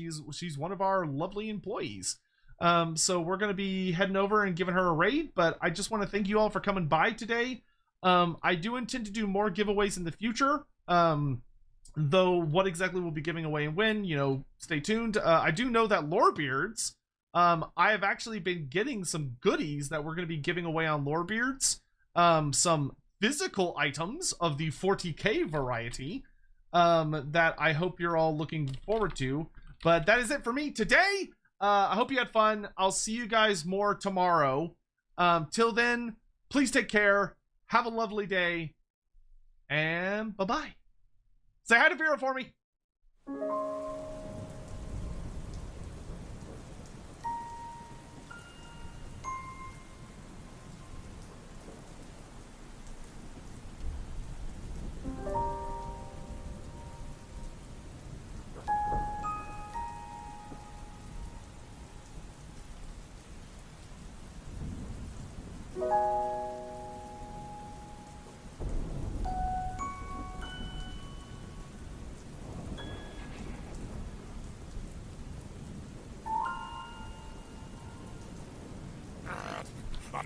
Knuckle, thank you for the gift sub. Also, tell Vera she's the fucking coolest. And that she's a goat. And her model is super sexy. Like, seriously, look at that thing. Look at it. Don't you just want to bite it? Isn't it great? Alright, I'll see you guys later. Bye.